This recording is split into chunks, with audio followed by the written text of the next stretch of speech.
Nathaniel Carter ripped the wax seal from a 60-year-old contract and hurled it across his study.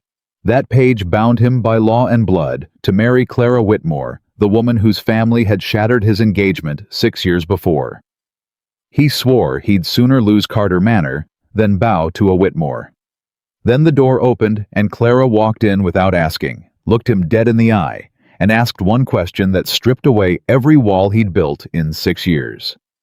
Subscribe and stay to the end. And tell me in the comments what city you're watching from tonight. Nathaniel Carter ripped the wax seal before Samuel Reed had even set the tray down on the desk. "That came by rider from the county clerk's office," Samuel said. "Man rode 2 hours in the rain to bring it. Said it couldn't wait." Nathaniel unfolded the page, and his jaw went tight before he'd read past the first line. "Reckon you already know what it says?" Samuel said. It wasn't a question. "I know what it claims to say." Nathaniel set the letter down flat on the desk like it might bite him if he held it too long. 60 years old. My grandfather's hand. My grandfather's seal. "Your grandfather's word too, Nathaniel. That's the trouble with it." Nathaniel read the clause again out loud this time, like saying it might make it less true. If the Whitmore family ever faces ruin, financial or otherwise, the Carter family is bound by honor and by law to protect them through marriage if no other remedy exists. He set the page down again and looked up at Samuel like the old man might tell him it was a forgery. 60 years and nobody thought to burn it," Nathaniel said. "Your grandfather didn't write contracts to be burned. He wrote them to be kept. He wrote it before he knew what the Whitmores would become." Samuel didn't answer that. He just stood there with his hat in his 2 hands, turning the brim slow, the way he did when he had more to say and had decided against saying it. "Say it, Samuel." "Edward Whitmore filed a claim with the county this morning. Says his family's facing ruin. Debts called in. Land about to go to auction. He's invoking the contract." Nathaniel came up out of his chair so fast it scraped hard against the floor. "He's invoking it against me. Way I understand it, he ain't got much choice." "He's got every choice, Samuel. He could sell the last of his land like an honest man. He could go to a bank in Richmond and beg like the rest of the county does. Instead, he digs up a paper his grandfather signed and points it at my family like a pistol. Man's desperate. Desperate men reach for whatever's closest. And what's closest is my name." Nathaniel walked to the window and set his hand flat against the frame, like he needed something solid to hold on to. 6 years, Samuel. 6 years since that family took everything I trusted and burned it down to nothing, and now the law says I owe them a wife. The law says your family gave its word. That ain't quite the same thing as owing. Nathaniel turned around slow. "Whose side are you on?" "I ain't on a side. I've worked this land since before you could sit a horse, and I buried your father, and I promised him I'd look after this estate like it was my own blood.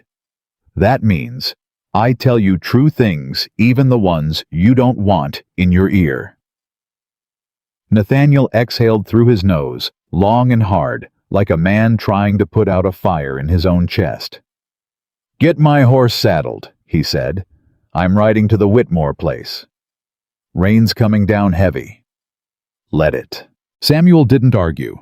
He'd worked for Nathaniel Carter long enough to know when a man's mind was already made, and arguing with a made-up mind was like arguing with a closed gate. You could shout at it all day, and it still wasn't going to open until somebody on the other side decided to move it. The ride to the Whitmore place took the better part of an hour, and Nathaniel spent every minute of it turning that clause over in his head, sharpening his anger against it like a blade against a stone.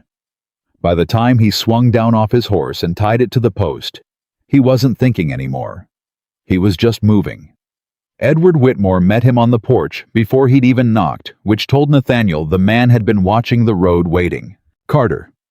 Edward's voice had none of the confidence Nathaniel remembered from years back. It had a scrape in it now, like a man talking around a stone in his throat. "You filed a claim against my family. I filed a claim that's mine to file. Your grandfather's contract, my father's signature right beside his. You want to argue the law, take it up with a judge. I want to argue the man who'd sink so low as to drag a 60-year-old paper out of a drawer and use it to chain me to his sister. Edward's face went red, but he didn't back up a step. You think I want this? You think there's a single part of me that wants to hand my sister over to a man who's spent 6 years spitting our name like it's poison? Then don't. I don't have a choice. The words came out of Edward louder than he'd meant them to, and for a second the porch went quiet, except for the rain hammering down around them. The bank's calling in every note we hold. The land goes to auction in 3 weeks. My mother's got nowhere to go. My sister's got nowhere to go. And there's exactly one document in this county that says somebody's obligated to stop that from happening, and it's got your grandfather's name on it, not mine. So you'd sell your own sister to save your land.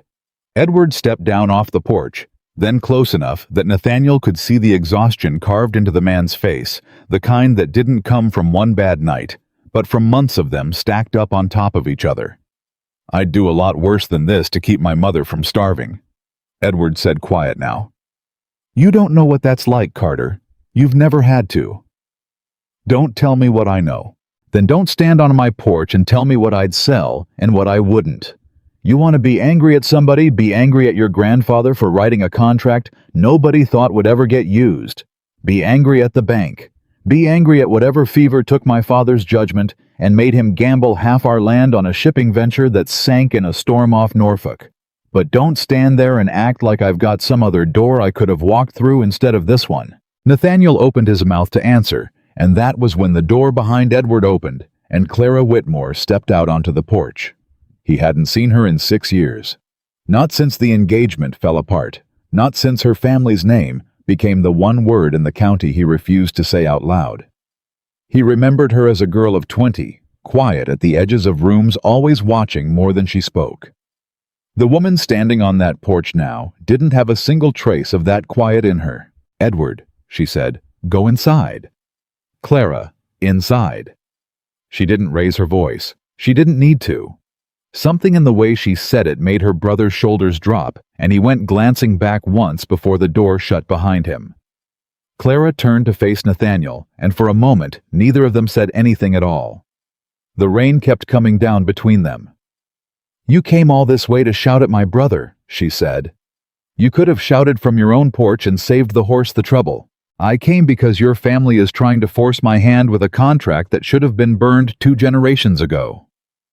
It's not my family's contract, Mr. Carter. It's your grandfather's. He wrote it. He signed it.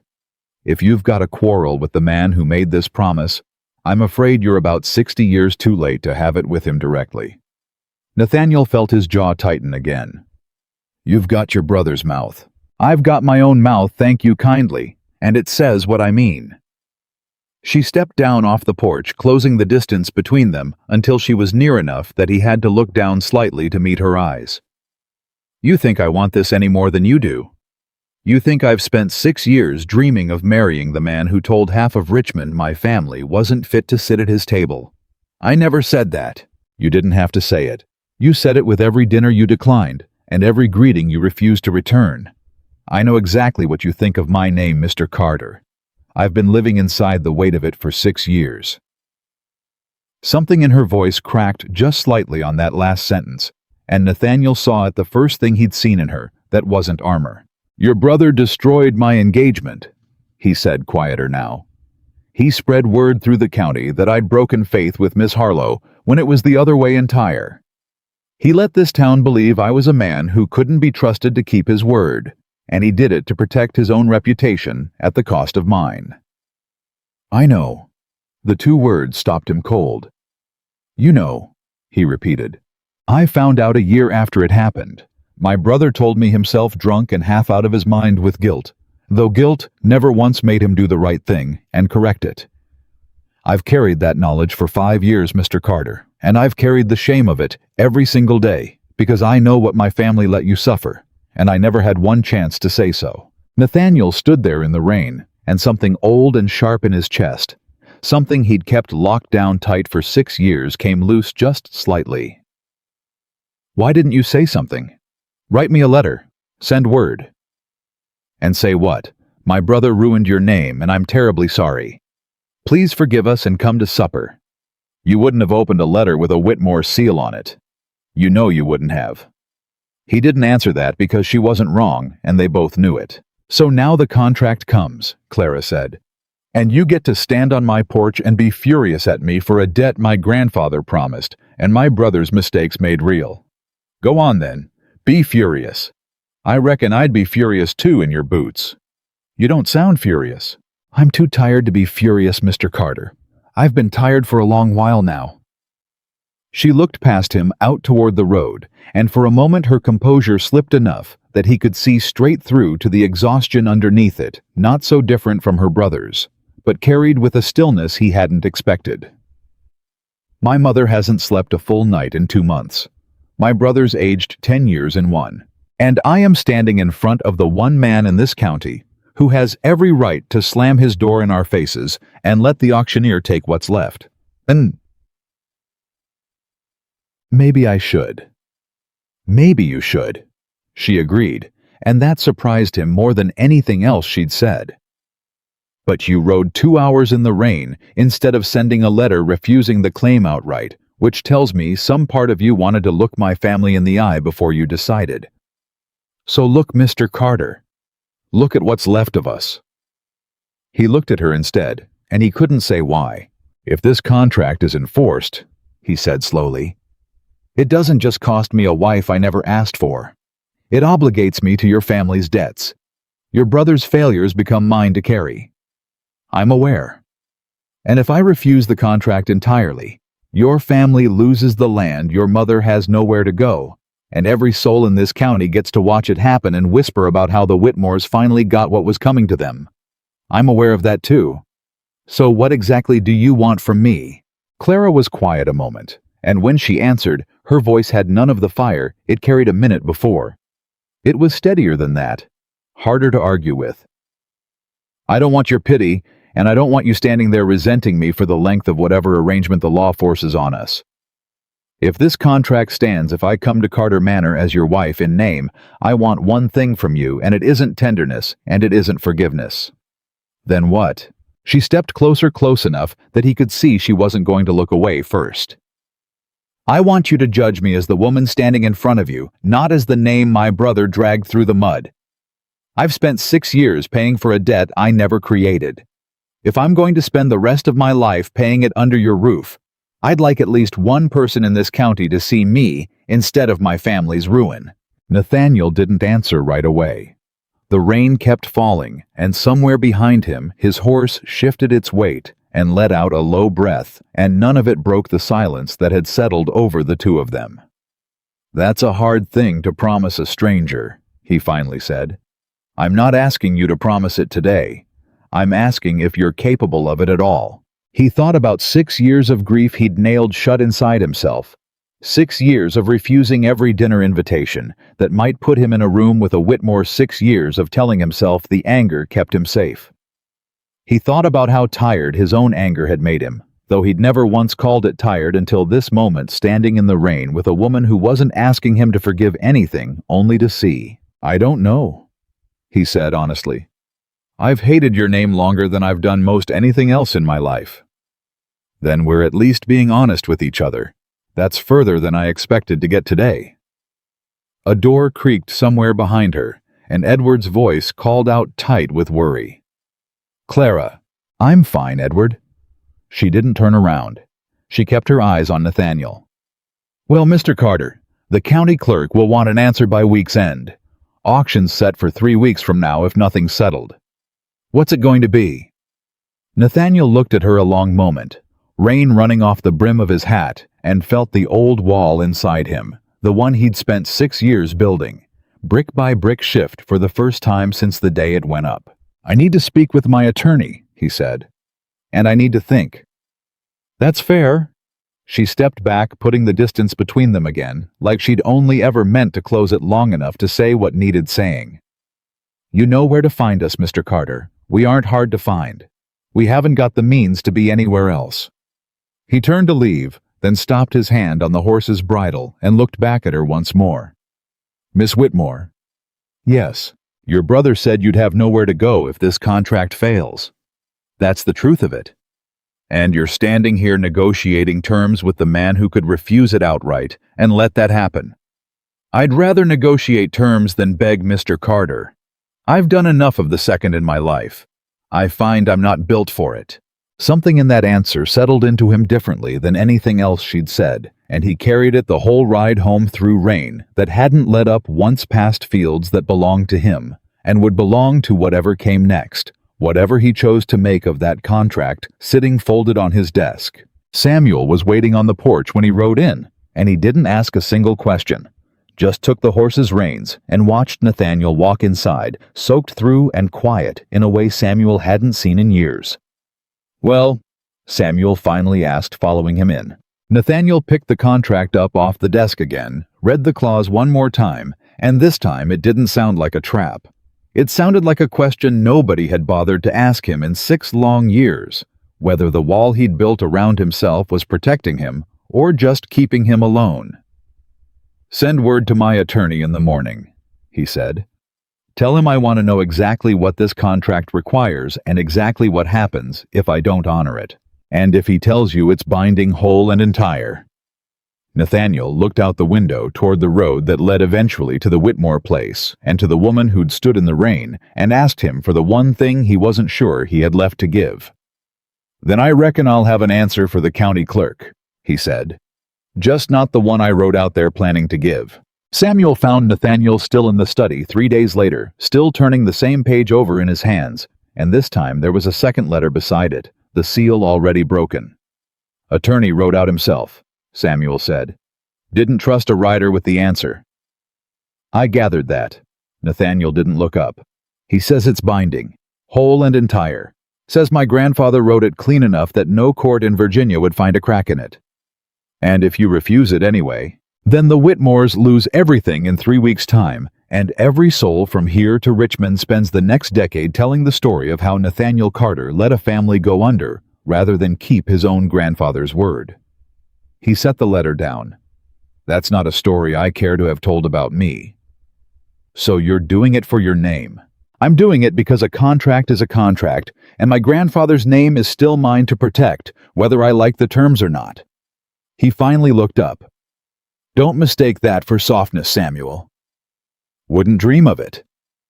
But there was something in the old man's face that said he'd noticed it anyway, the way Nathaniel's jaw wasn't quite as tight as it had been 3 days back, the way his voice didn't catch on the word Whitmore the way it used to.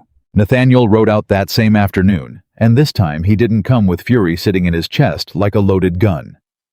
He came with terms written out in his own hand, and he found Clara in the yard behind the house, hanging wash on a line, like the world hadn't just decided the whole shape of her future. "Mr. Carter." She didn't stop what she was doing. "Come to give me your answer or come to shout at my brother some more?" "I've spoken to my attorney." "And the contract stands. I intend to honor it." He watched her hands go still on the line just for a moment before she kept working. "But I've got terms of my own, and I'd rather you hear them from me than read them cold on a legal paper." "I'm listening." "This is a marriage of contract, not of affection. You'll have Carter Manor as your home, my name as your protection, and your family's debts settled clean. In return, I expect no pretending between us, no performance for the county's benefit beyond what's required to keep the peace." "That's fair enough." She turned to face him now, wiping her hands on her apron. "And in exchange, I expect the same courtesy you asked of me on this porch 3 days back. You said you didn't know if you were capable of seeing me instead of my name. I'm not asking you to answer that today. I'm asking you to try." "I intend to. Then we understand each other." She held out her hand, plain as a business deal, and he shook it, and something about the firmness of her grip told him she wasn't a woman who'd spend the next months weeping in a corner over a marriage neither of them chose. The wedding itself happened 8 days later in front of the county magistrate, fast and quiet, and entirely without joy. Clara wore a dress that had clearly been mended more than once. Nathaniel wore his father's coat because it was the only one dark enough to suit the occasion, and neither of them looked at each other longer than the ceremony required. A cluster of townsfolk had gathered outside the magistrate's office anyway, because word traveled faster than horses in a county that small, and Nathaniel heard the whispers before he'd even signed his name. Whitmore girl finally landed herself a rich husband. Wonder what she promised him for it. Wonder what her brother owes him is more like it. Clara heard it too. Nathaniel watched her spine go straight as a fence post watched her chin lift instead of drop, and he found himself surprised by the flash of anger that moved through him. Not at her, but at the voices behind him, low and mean, and entirely too pleased with themselves. He didn't say anything. Not yet. But he filed the anger away somewhere he could find it later, and that surprised him more than the anger itself. They rode to Carter Manor in near silence, and when they arrived, Clara stood in the front hall with a single trunk beside her. Everything she owned apparently fit into one trunk, and looked around at a house that was now by law half hers. "Samuel will show you to your room," Nathaniel said. "It's separate from mine at the east end of the hall. I trust that suits the arrangement we discussed." "It suits it fine." She looked at him a moment longer than the exchange required. "Thank you for not making this harder than it needed to be today."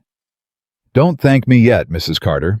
We've a long road ahead of us before either of us knows whether this was harder or easier than it could have been." She almost smiled at that. Almost. The first morning Nathaniel woke before dawn, out of habit dressed, and walked out toward the stables, expecting the quiet he'd known every morning of his life at Carter Manor. Instead, he heard voices before he'd even reached the barn door, and one of them was Clara's. "How long has this horse been favoring that leg?" "Few weeks, ma'am." That was Jonas's voice, his overseer, a man who'd run the stables and the field hands for going on 4 years now. "Ain't nothing serious. Horse just favors it some mornings." "It's not favoring it, Mr. Jonas. It's protecting it. There's a difference, and if you've been running this stable 4 years, I expect you know it." Nathaniel stepped into the barn to find Clara crouched beside one of his best breeding mares, her hand running slow along the animal's foreleg, while Jonas stood a few feet back, arms crossed, jaw set tight. "Mrs. Carter." Nathaniel's voice cut through whatever was about to be said next. "I wasn't aware you'd taken an interest in my stables." Clara looked up at him entirely unbothered by his tone. "I grew up around horses, Mr. Carter. My father bred them before the debts took the last of our stock. I know a strained tendon when I see one, and this mare's had one for some time now left untreated. That's my overseer's business to manage, not yours. Then your overseer's been mismanaging it, and I'd think you'd want to know that regardless of who tells you." She stood brushing straw from her skirt, entirely unhurried by the tension building between the two men on either side of her. "This mare needs rest a poultice, and about 3 weeks off any breeding work.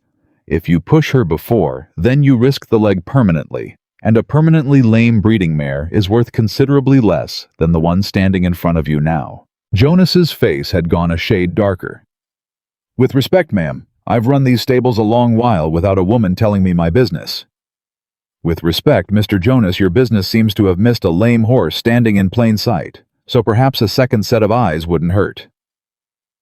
Nathaniel felt something tighten in his chest, not quite anger, not quite admiration, some tangled knot of both. "Jonas, is what she's saying true? Horse has had a rough patch is all. I was watching it." "Watching it isn't treating it." Clara's voice stayed level, but there was iron underneath it now. "Mr. Carter, I'd ask that you have someone else examine this animal before you take either of our words for it. I've no interest in starting my time here by making an enemy of your overseer, but I've less interest in watching a good horse ruined for the sake of pride." Nathaniel looked between the two of them, and for the first time since the wedding, he felt something other than obligation moving him. Curiosity, maybe. Or the itch of a man who suspected he'd been lied to and didn't yet know how deep it went. "I'll send for the horse doctor in town," he said. "We'll settle this with facts instead of opinions." Jonas's jaw worked, but he said nothing more, just turned and walked back toward the far stalls like a man retreating from a fight he hadn't expected to lose so early in the morning. Clara watched him go, then turned back to Nathaniel. "I didn't come here to make trouble for you, Mr. Carter." "You've made some anyway." "Then I'd say it was trouble worth making if that horse turns out lame." The horse doctor arrived by midday, and by the time he'd finished his examination, Nathaniel had his answer, and it was not the one Jonas would have wanted. "Strained tendon, sure enough," the doctor said, packing his instruments back into his bag. "And an old one, not a new one. This didn't happen last week. This has been building a month, maybe more.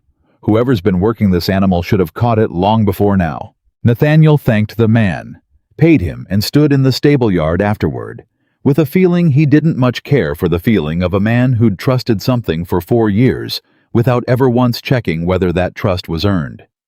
He found Clara in the kitchen garden that afternoon, and this time he came without the edge in his voice from that morning.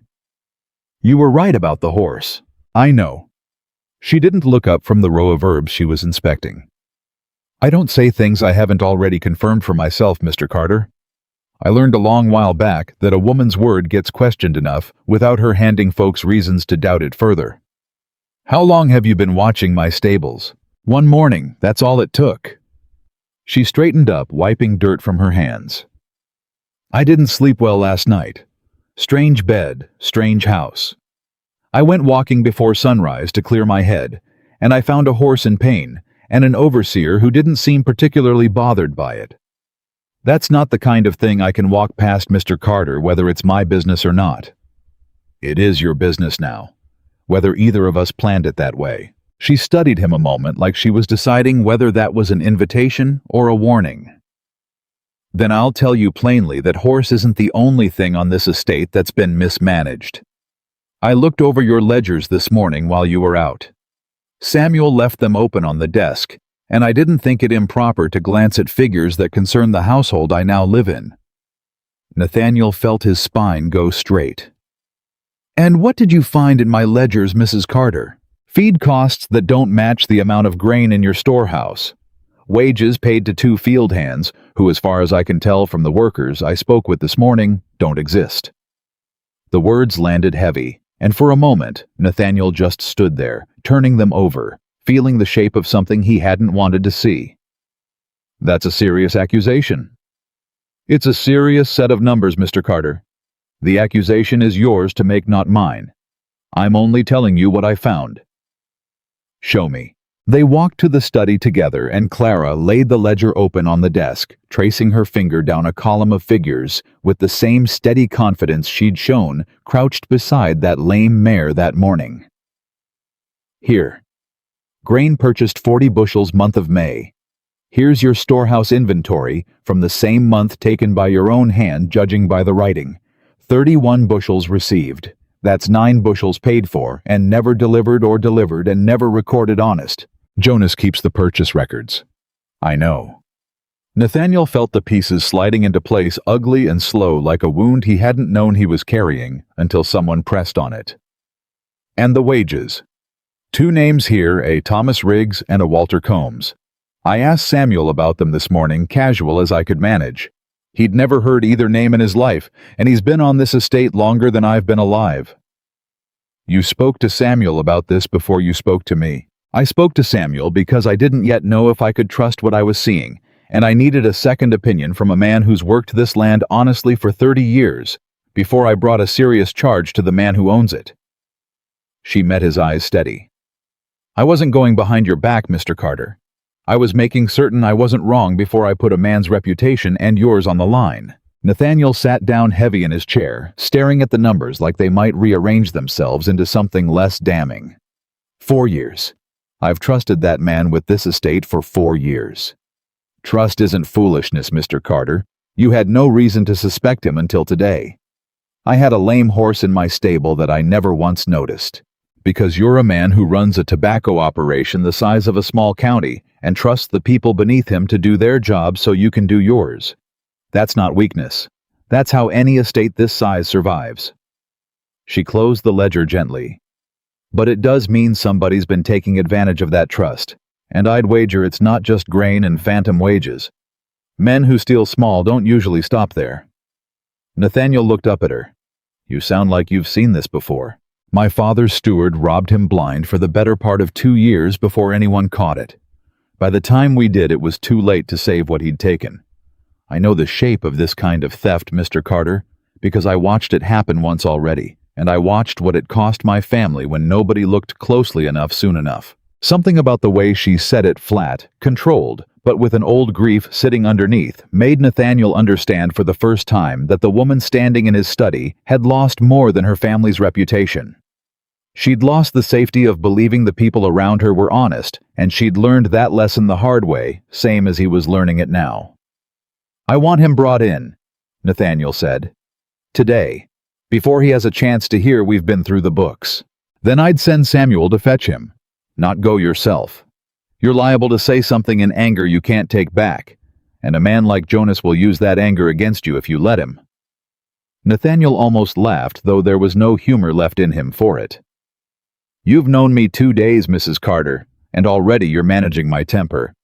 Somebody's got to, and your overseer clearly wasn't doing it." Samuel brought Jonas in within the hour, and the man walked into the study with the kind of forced calm that told Nathaniel everything he needed to know before a single word passed between them. "You wanted to see me, Mr. Carter?" "Sit down, Jonas." "I'll stand if it's all the same." "It isn't all the same. Sit down." Jonas sat slow, his eyes flicking once toward Clara standing near the window with her arms folded, before settling back on Nathaniel. "Grain records," Nathaniel said, sliding the ledger across the desk.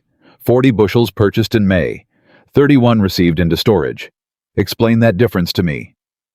"Spoilage, most likely. Grain goes bad in transport sometimes, especially in the heat.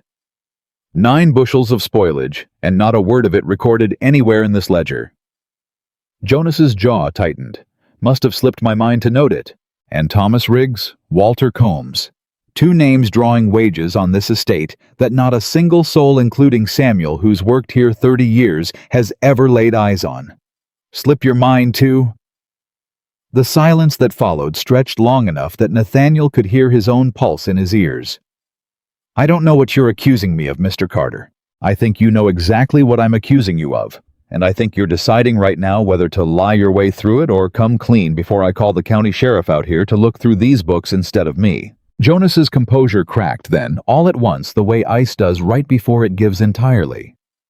"You don't understand what it's like working a man's land for 4 years and watching him get richer every season, while the men doing the actual labor scrape by on wages that don't stretch past winter. So you decided to steal. I decided to take what I figured I was owed. That's not your decision to make." Nathaniel's voice had gone low and hard now, all the careful control from a moment ago burning away. "You had a grievance, you could have brought it to me. Instead, you invented 2 men and pocketed their wages and let a good horse go lame rather than spend money treating her, because you'd rather that money end up in your own pocket. The horse'll heal. That's not the point, and you know it." Nathaniel stood, and Jonas flinched back in his chair despite himself. "How much total over 4 years? I want a number." "I don't rightly know." "Guess." Jonas's eyes went to the floor. "Maybe $300, give or take." Clara's sharp intake of breath was the only sound in the room for a moment. $300 was no small theft. It was years of a field hand's wages stolen slow and steady from a man who'd trusted his overseer without question. "You're finished here," Nathaniel said. "Effective now. You'll gather your belongings and be off this property by nightfall, and you'll be grateful I'm not riding to town this minute to fetch the sheriff instead. You'd have every hand on this estate know you turned out your overseer over grain and wages that don't hardly matter to a man of your wealth." "It matters," Nathaniel cut in, "because it's not about the money, Jonas. It's about the fact that I trusted you, and you spent 4 years making a fool of that trust while I wasn't looking. That's not a debt of dollars. That's a debt of character, and you don't have the coin to pay it back." Jonas stood slow, and for a moment, his eyes held something darker than shame, something closer to spite. "You'll regret turning me out like this, Carter. There's more going on around this county than a few bushels of grain, and you're too busy looking at your new wife to notice any of it." What's that supposed to mean? But Jonas only shook his head, a bitter half-smile pulling at his mouth. Ask her brother sometime why the bank called in the Whitmore debts all at once, all in the same month, when they'd been carrying those notes patient as you please for 2 years running. Ask yourself why that timing lined up so neat with a contract that just happened to force your hand. He grabbed his hat off the desk. Man doesn't have to be smart to notice when things fall into place, a little too convenient. Nathaniel felt something cold move through his chest. "Get off my land, Jonas."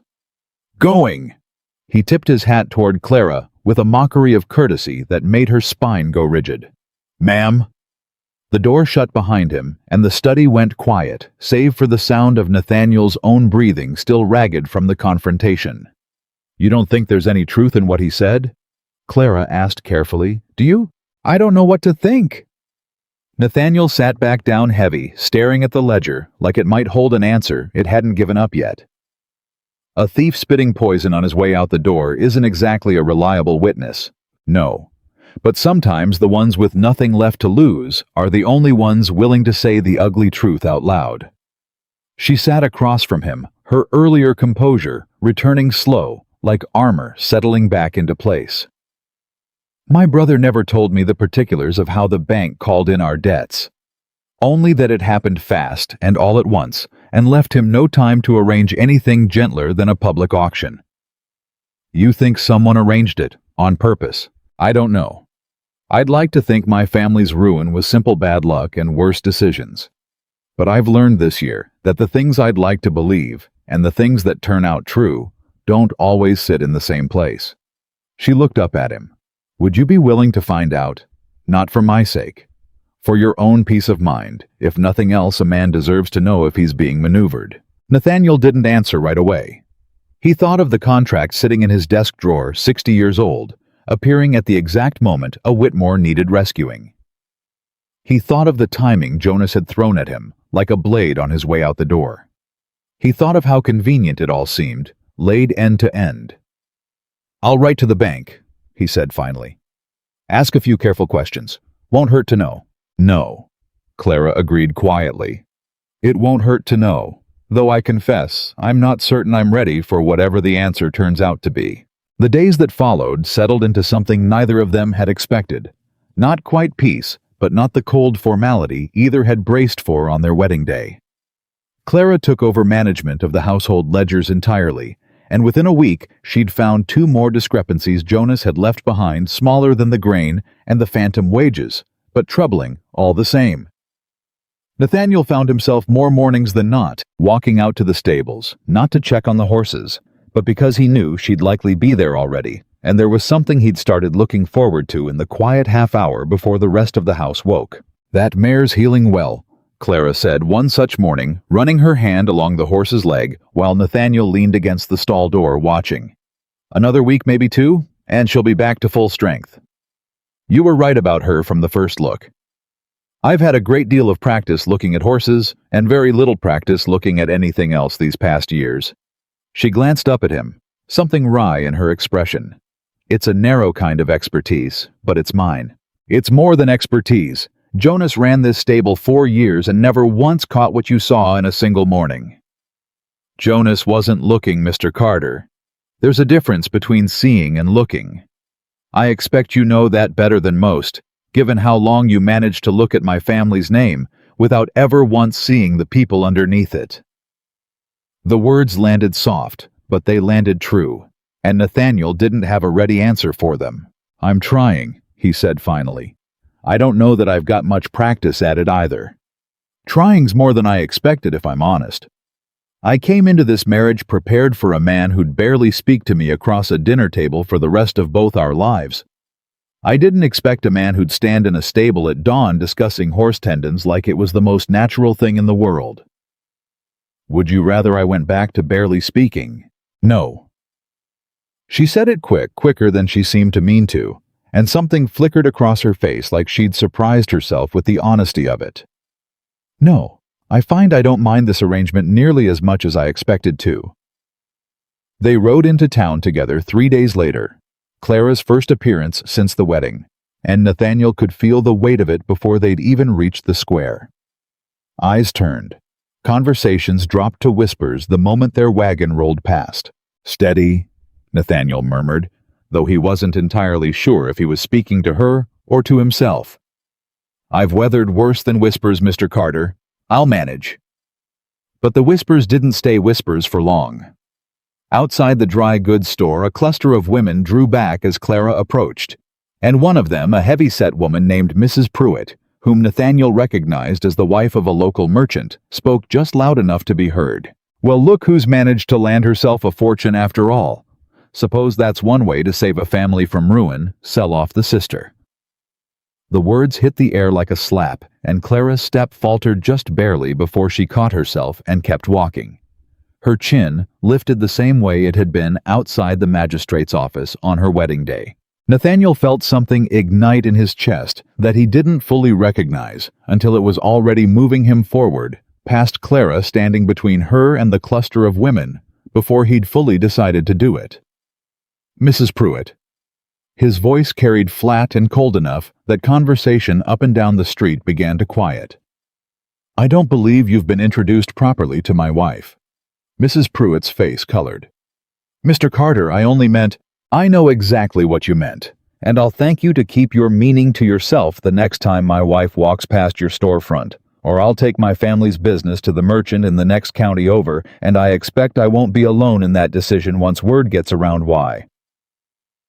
The threat landed harder than a raised voice ever could have.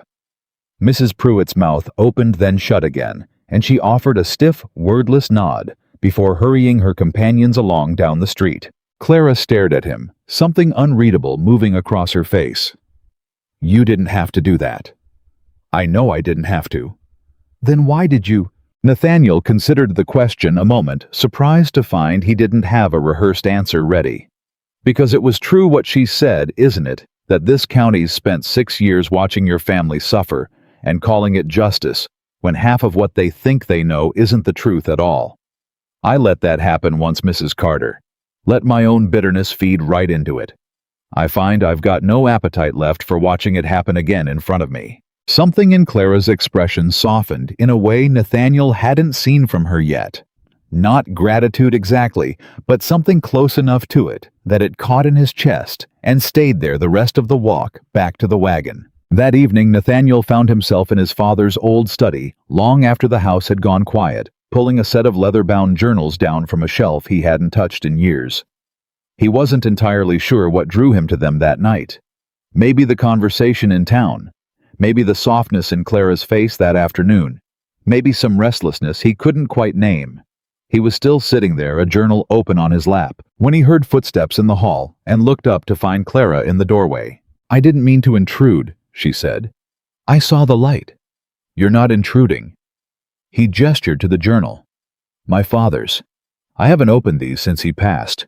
Don't rightly know why I pulled them down tonight." She hesitated at the threshold. "Would you rather be alone with them?" He thought about it and found to his own surprise that the answer was no. "Come in. Sit if you'd like." She did, settling into the chair across from him, and for a long while neither of them spoke, the only sound the soft turn of pages, as Nathaniel worked back through years of his father's handwriting notes on crop yields, weather patterns, small observations about the land that had nothing to do with anything important, and everything to do with a man who'd loved this estate the way some men love a person. "He wrote about my grandfather here," Nathaniel said, eventually tapping a page. "About the contract. Says he always meant to tear it up, but never could quite bring himself to. Said a man's word ought to outlive the man himself even when it's inconvenient. Your father sounds like he was a man of principle." "He was. More than I've given him credit for some days." Nathaniel closed the journal slow. "I spent 6 years building a wall around myself, Mrs. Carter, and telling myself it was strength. I'm starting to wonder if it was just fear wearing strength's clothing." "Walls protect people from storms," Clara said quietly. "But they keep out the sunlight too. I learned that lesson watching my own mother wall herself up after my father's death. She's never quite come back out from behind it. Is that what you're afraid of, walling yourself up the same way? Every day since my father died." She met his eyes steady. "It's why I said what I said to you on my porch that first day. I didn't want pity from you, Mr. Carter, and I didn't want cruelty either. I wanted a chance to be seen as something other than a name attached to ruin, because I think if nobody ever sees me that way, I'll forget how to see myself that way too." Nathaniel sat with that a long moment, the journal still resting in his lap, the candle between them burning low. "I see you," he said, finally quiet, like the words cost him something to say out loud. "I don't know when exactly that started happening. But I see you, Clara. Not the name. You." Something shifted in her face, not quite tears, but close enough to them that she looked away for a moment before she trusted herself to speak again. "That's the first time you've called me Clara. Does it suit you better than Mrs. Carter?" "I think it might, yes." A small, tired smile pulled at her mouth. "Though I expect it'll take some getting used to hearing it from you." They sat together a while longer talking of small things. His father's notes on horse breeding, her memories of her own father's stables before the debts took them, and it was well past midnight before either of them noticed the hour, and later still before Nathaniel realized he hadn't thought once in the whole conversation about the contract that had bound them together in the first place. But the peace of that evening didn't last past the following morning. Clara was back in the study early, working through the household ledgers with the same careful attention she'd given them all week when she found something that made her go very still. Then call for Samuel with an urgency that brought him running from the far end of the house. "What is it?" Nathaniel asked, arriving right behind Samuel, still pulling on his coat. "This." Clara's finger was pressed flat against a page near the back of the ledger. One Jonas had apparently kept separate from the rest, tucked into a hidden fold Nathaniel hadn't known existed. A letter. It was pressed between these pages, like someone meant to hide it rather than keep it filed proper. Nathaniel took it from her, and the moment his eyes landed on the signature at the bottom, his blood went cold. It wasn't Jonas's hand at all. It was a name Nathaniel recognized instantly. A name tied close enough to the Richmond Bank that had called in the Whitmore debts and close enough to his own family's affairs that the sight of it sitting in his overseer's hidden ledger felt like a door swinging open onto something far larger and far darker than a thieving overseer and a lame horse. "Nathaniel." Clara's voice had gone tight, careful, like she already sensed the ground shifting beneath both their feet. "Who is that?" He didn't answer right away. He was too busy reading the letter through a second time and a third, feeling every certainty he'd built about this whole arrangement. The contract, the timing, the ruin that had landed Clara on his porch in the rain, come apart at the seams in his hands.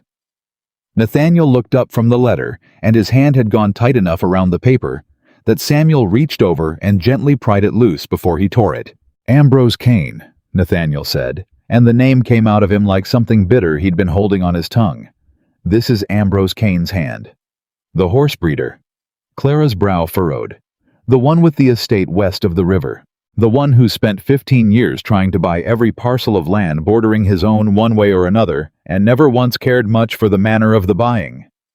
Nathaniel set the letter flat on the desk, smoothing it with a hand that wasn't entirely steady. "Read it." Clara leaned over the page, and Samuel crowded close beside her, and the three of them stood there in silence while she read it through, once, twice, her lips moving slightly on the second pass, like she needed to hear the words to believe them. "This is dated 2 months ago," she said slowly.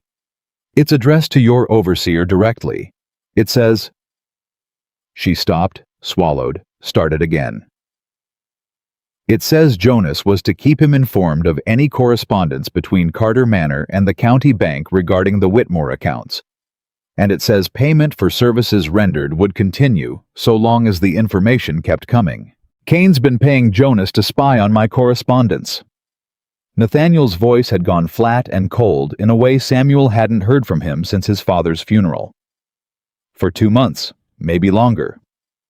"But why?" Clara looked up, genuinely bewildered. "What interest does Ambrose Kane have in your correspondence about my family's debts?" Nathaniel didn't answer right away.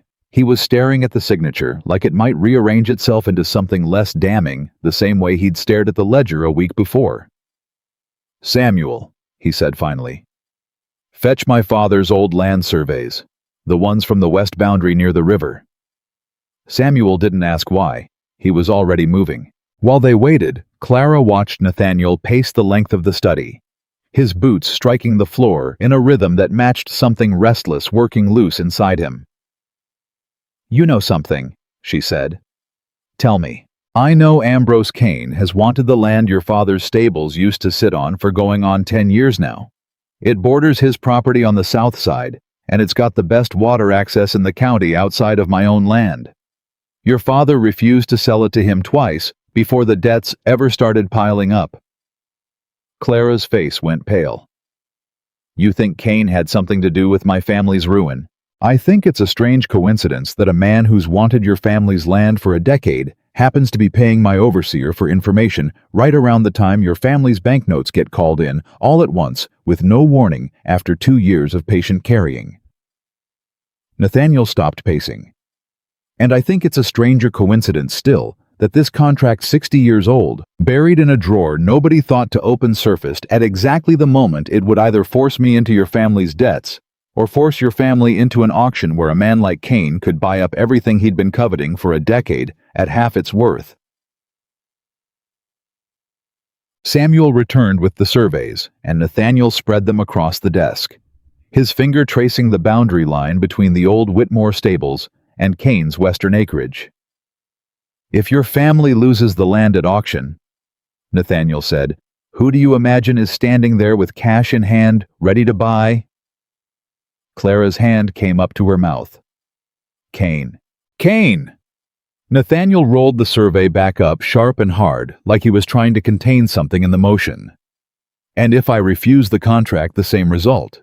Your land goes under the hammer, and he walks away with everything he's wanted for 10 years, and not a soul in this county would ever think to connect his name to it. But you didn't refuse the contract. No, I didn't. Something dark passed behind Nathaniel's eyes. Which means whatever Cain was counting on when he set this in motion, it didn't work the way he planned. He's been getting his information from Jonas, which means he already knows I honored the marriage instead of walking away from it. So what does he do now? Nathaniel didn't have an answer for that, and the not knowing sat heavy in the room, heavier than either of them wanted to admit out loud. They rode to the bank in Richmond 2 days later, and the banker, a thin, nervous man named Pierce, who would not meet Nathaniel's eyes for the better part of the meeting, confirmed enough to make Nathaniel's blood run cold all over again. Mr. Cain holds a considerable amount of paper in this institution.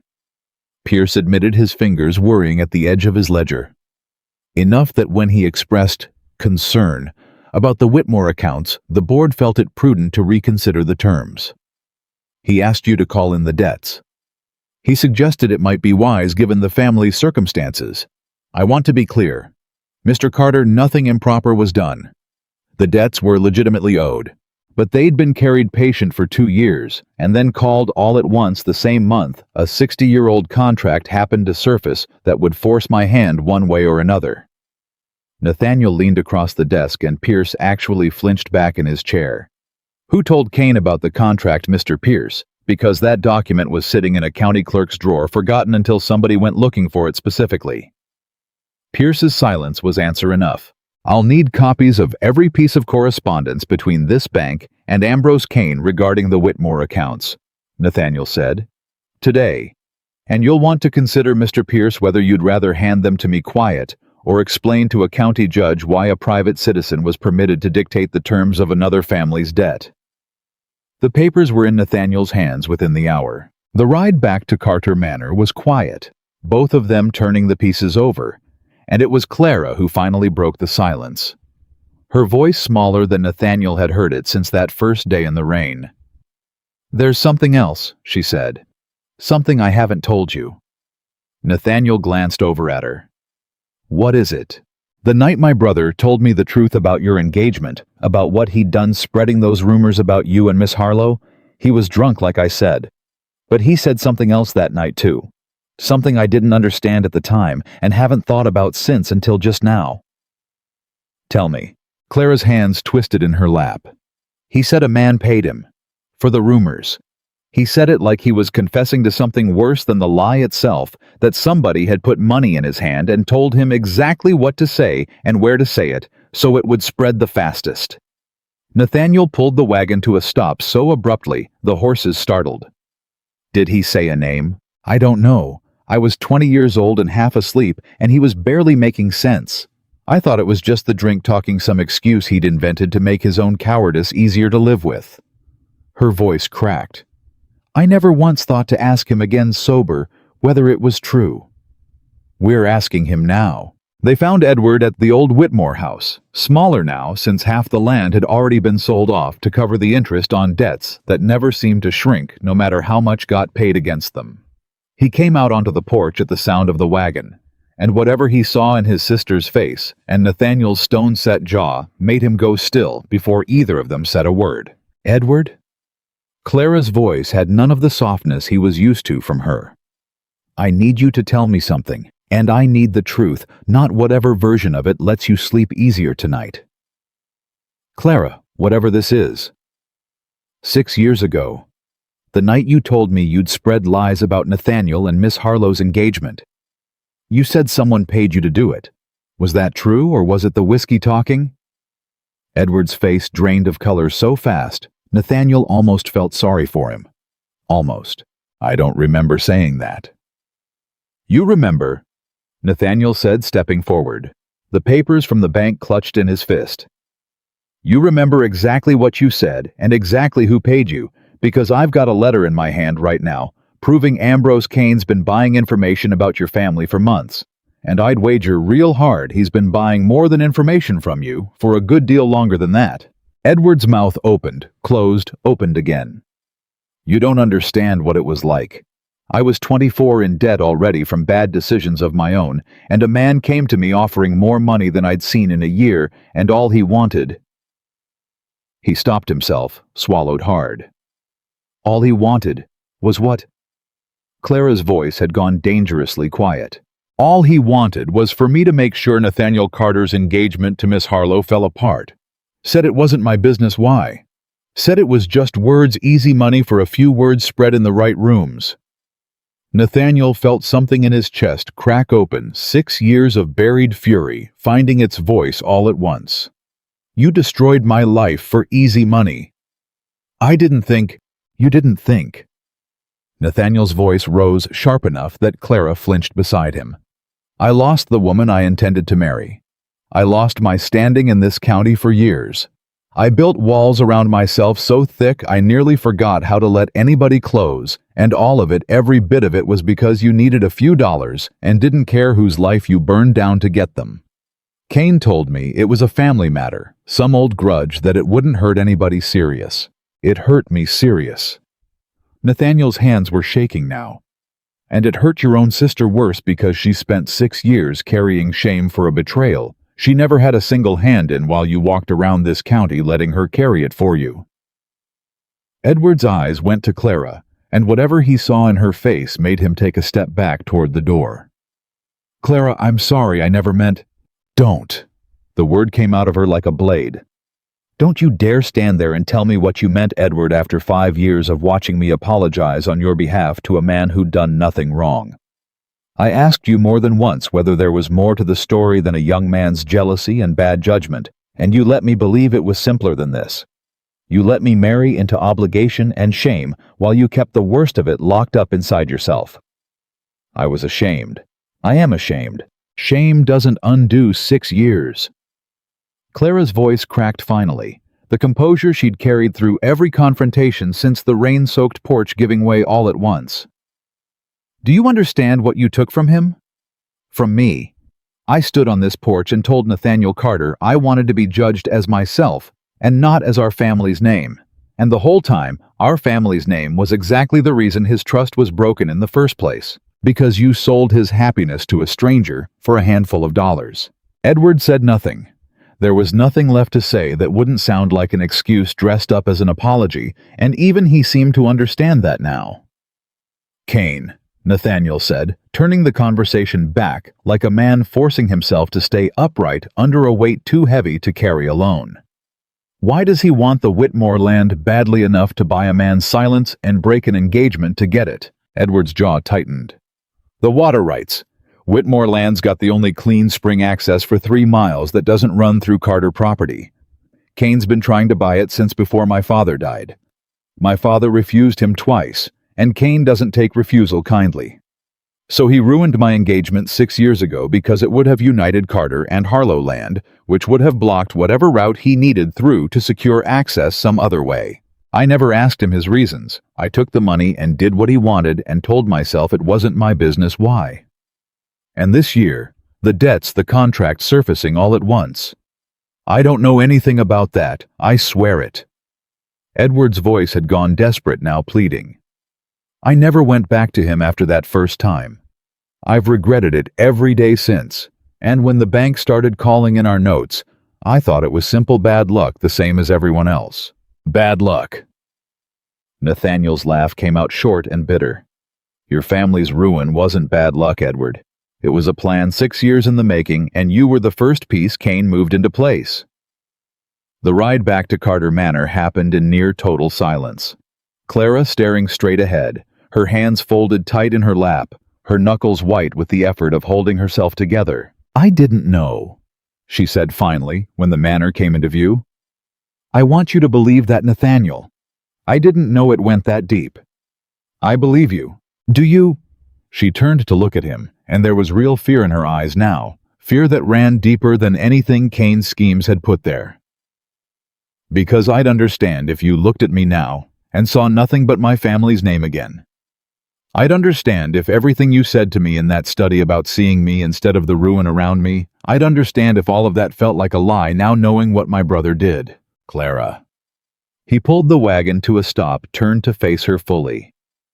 You didn't do this. You've spent 6 years paying for a debt your brother created, and you didn't even know the full weight of what he'd done until an hour ago. That's not deception. That's a woman who's been carrying somebody else's sin so long she forgot it was never hers to carry in the first place. Her eyes filled, and for the first time since he'd met her, Clara Whitmore Carter let herself cry in front of another person, quiet and unguarded, 6 years of grief finally finding a crack to escape through. He didn't reach for her. He wasn't sure yet if that was his place. But he stayed there steady, letting her have the moment without rushing her out of it. And when she finally wiped her face and straightened her spine again, something between them had shifted in a way neither of them said out loud. But the peace didn't last. Word travels faster in a small county than any writer can carry it, and by the following week, it seemed every soul from Carter Manor to the Richmond Road had heard some version of the truth, twisted, exaggerated, cruel, in the way rumors always are once they've passed through enough mouths. She married him to save her family, and now they're saying her own brother sold Carter's happiness for pocket money. Samuel reported grimly, standing in the study with his hat in his hands. Folks in town are saying the Whitmores have been playing Carter men like fiddles for 2 generations running. That's not what happened, Nathaniel said sharply. I know that. You know that. Half the county's decided they know better. It came to a head 3 days later, when Thomas Ashford, a longtime friend of Nathaniel's family, a man who'd hunted these fields with Nathaniel's father, and stood as a groomsman at more weddings in this county than either of them could count, rode out to Carter Manor unannounced, his face set in the particular grim expression of a man who believed he was doing a friend a kindness by delivering bad news in person. Nathaniel. Ashford didn't dismount right away like he wanted the conversation over before he committed to staying. I need a word. Alone if your wife doesn't mind.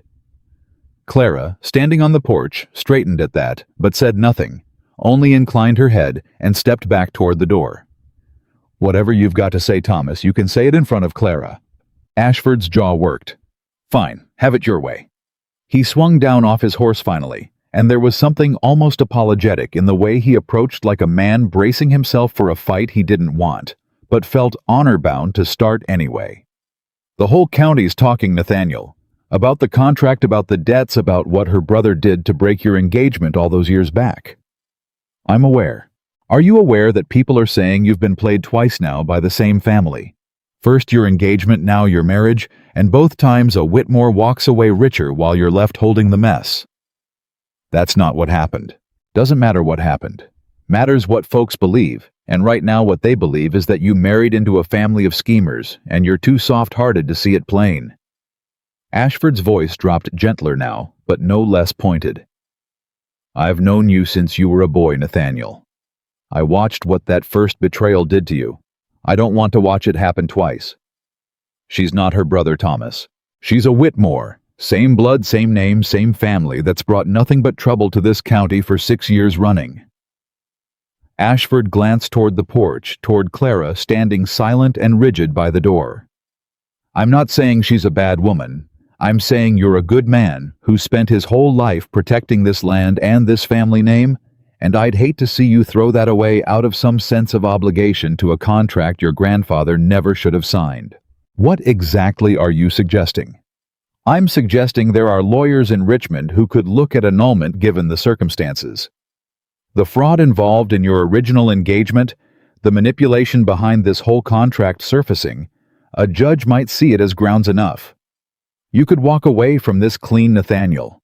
Nobody in this county would think less of you for it. Half of them would think more.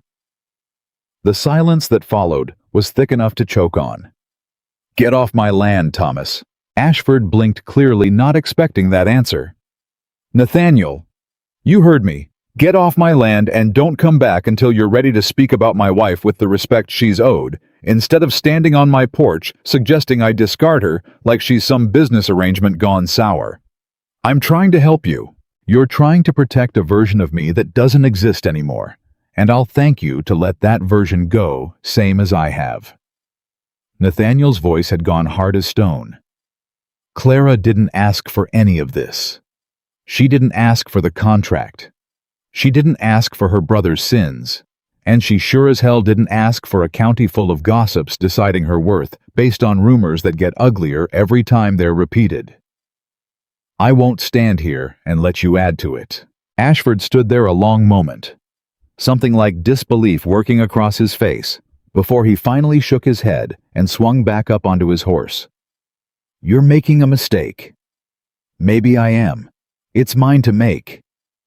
Ashford rode off without another word, and Nathaniel stood there in the yard breathing hard until Clara's voice, soft and unsteady, broke the quiet behind him. You didn't have to do that. I keep hearing that from you, and I keep meaning it less as a surprise each time. He turned to face her. I meant every word, Clara. You're not a mistake I'm looking for a way out of.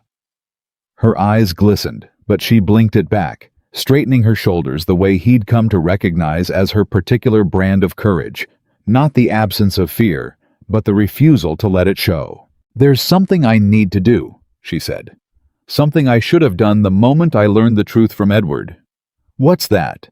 I need to go into town. I need to stand in front of the people who've spent a week whispering about my family, and I need to tell them the truth myself, plain before Kane or anyone else gets a chance to twist it further. Clara, you don't owe this county an explanation. No, but I owe myself one. She looked at him steady. I've spent 6 years letting silence protect my brother's reputation at the cost of my own peace and yours. I'm done being quiet, Nathaniel. If the truth is going to come out, I want it to come out of my mouth in my own words, not filtered through gossip and cruelty, until nobody recognizes it anymore. They rode into town together that same afternoon, and word of their arrival spread through the square faster than either of them expected, until by the time Clara climbed down from the wagon, a small crowd had gathered outside the general store, drawn by curiosity and the particular hunger small towns have for watching a scandal unfold in person. Edward was there too. Nathaniel later learned Samuel had sent word ahead. Some instinct telling the old man this reckoning needed witnesses standing at the edge of the crowd, with his hat pulled low, like a man hoping to disappear into the boards of the porch behind him. Clara didn't hesitate. She walked straight into the center of the square, and her voice, when it came, carried clear and steady across the gathered crowd. I know most of you have heard some version of what's happened in my family this past week, she said. I know most of what you've heard isn't the whole truth, so I'm going to tell you the truth myself, and you can make of it what you will. The crowd murmured, but nobody moved to stop her. 6 years ago, my brother Edward accepted money from a man in this county to spread false rumors that destroyed Nathaniel Carter's engagement to Miss Harlow. I did not know the full truth of that until 3 days ago, though I've spent 6 years apologizing for a betrayal I believed was simpler and smaller than it truly was. Her eyes found Edward's across the crowd, and he flinched under the weight of it. My brother did this. Not my mother, not me. Not the family name so many of you have spent years attaching blame to as if a name alone could commit a sin. My brother alone made this choice, and he has let the rest of us carry the shame of it ever since. That's a serious accusation, Mrs. Carter. Someone called from the crowd, a man Nathaniel recognized as one of the county's minor merchants, more interested in drama than truth. It's not an accusation. It's a confession, and it belongs to my brother to make himself if he's got the courage left in him to do it." Clara turned to face Edward directly, and the whole square seemed to hold its breath along with him. "Edward, tell them. Tell them what you told Nathaniel 3 days ago, or I'll tell them for you, and I promise you my version won't be kind." Edward stood there pale, his hat still gripped tight in both hands, and for a long moment Nathaniel thought the man might simply turn and walk away, let his sister carry the weight of his confession, same as she'd carried everything else.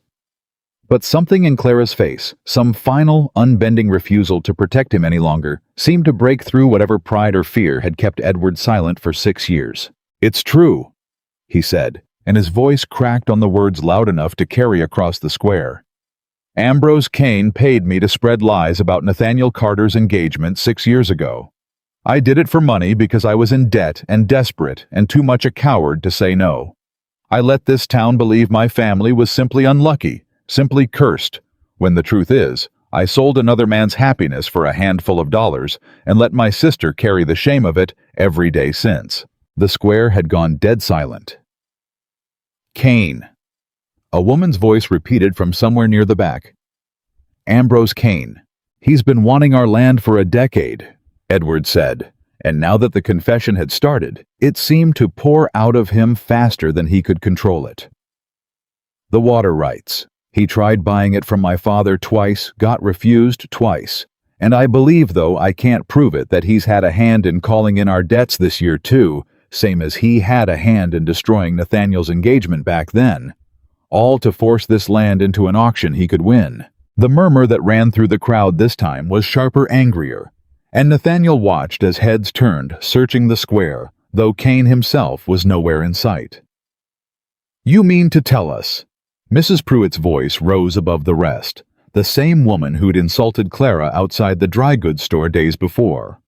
"That we've spent years gossiping about the Whitmore family's misfortune when it was Ambrose Kane engineering the whole affair." "I mean to tell you exactly that," Clara said, turning to face her without flinching. "And I'd ask that the next time this town decides to judge a family's worth, it look a little harder at the truth before it opens its mouth." Mrs. Pruitt had the grace to look ashamed at least for a moment, and slowly, one by one, the crowd's attention shifted away from Clara and Edward, entirely turning instead toward the deeper, uglier question of what Ambrose Kane had truly done, and how many other families in this county might have suffered the same quiet manipulation without ever knowing his hand was behind it. Nathaniel stepped up beside Clara, then close enough that their shoulders nearly touched, and he spoke loud enough for the whole square to hear. "My wife did not choose this contract, and she did not choose her brother's sins. She has spent 6 years paying a debt that was never hers, and she stood here today and told you the truth, when it would have been far easier to let the lies stand. I'd ask every soul in this square to remember that the next time gossip comes easier than fact."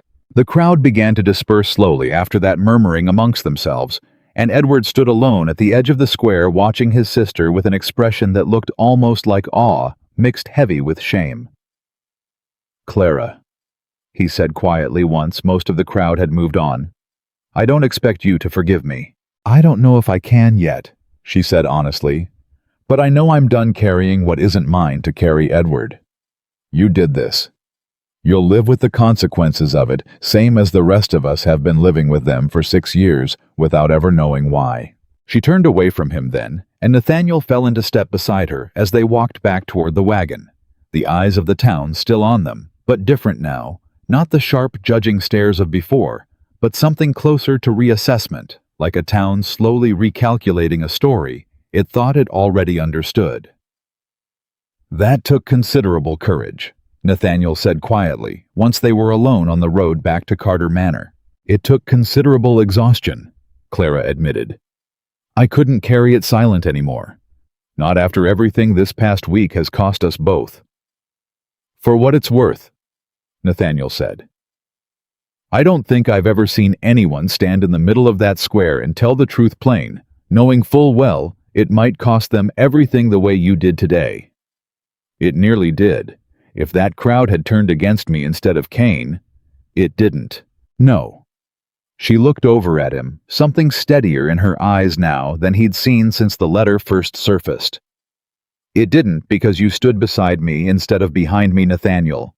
That's not a small thing. Not after everything. He didn't answer right away because he was still turning over the truth of what he'd felt standing in that square, not obligation, not the weight of a contract, but something that had crept up on him slow and unannounced over the past weeks, watching her defend a lame horse, catch a thief, confront her own brother in front of half the county rather than let a lie stand one day longer. He wasn't seeing her family's ruin anymore when he looked at her. He hadn't been for some time now, though it had taken this whole ugly week to make him admit it plainly to himself. He was seeing Clara. Only Clara.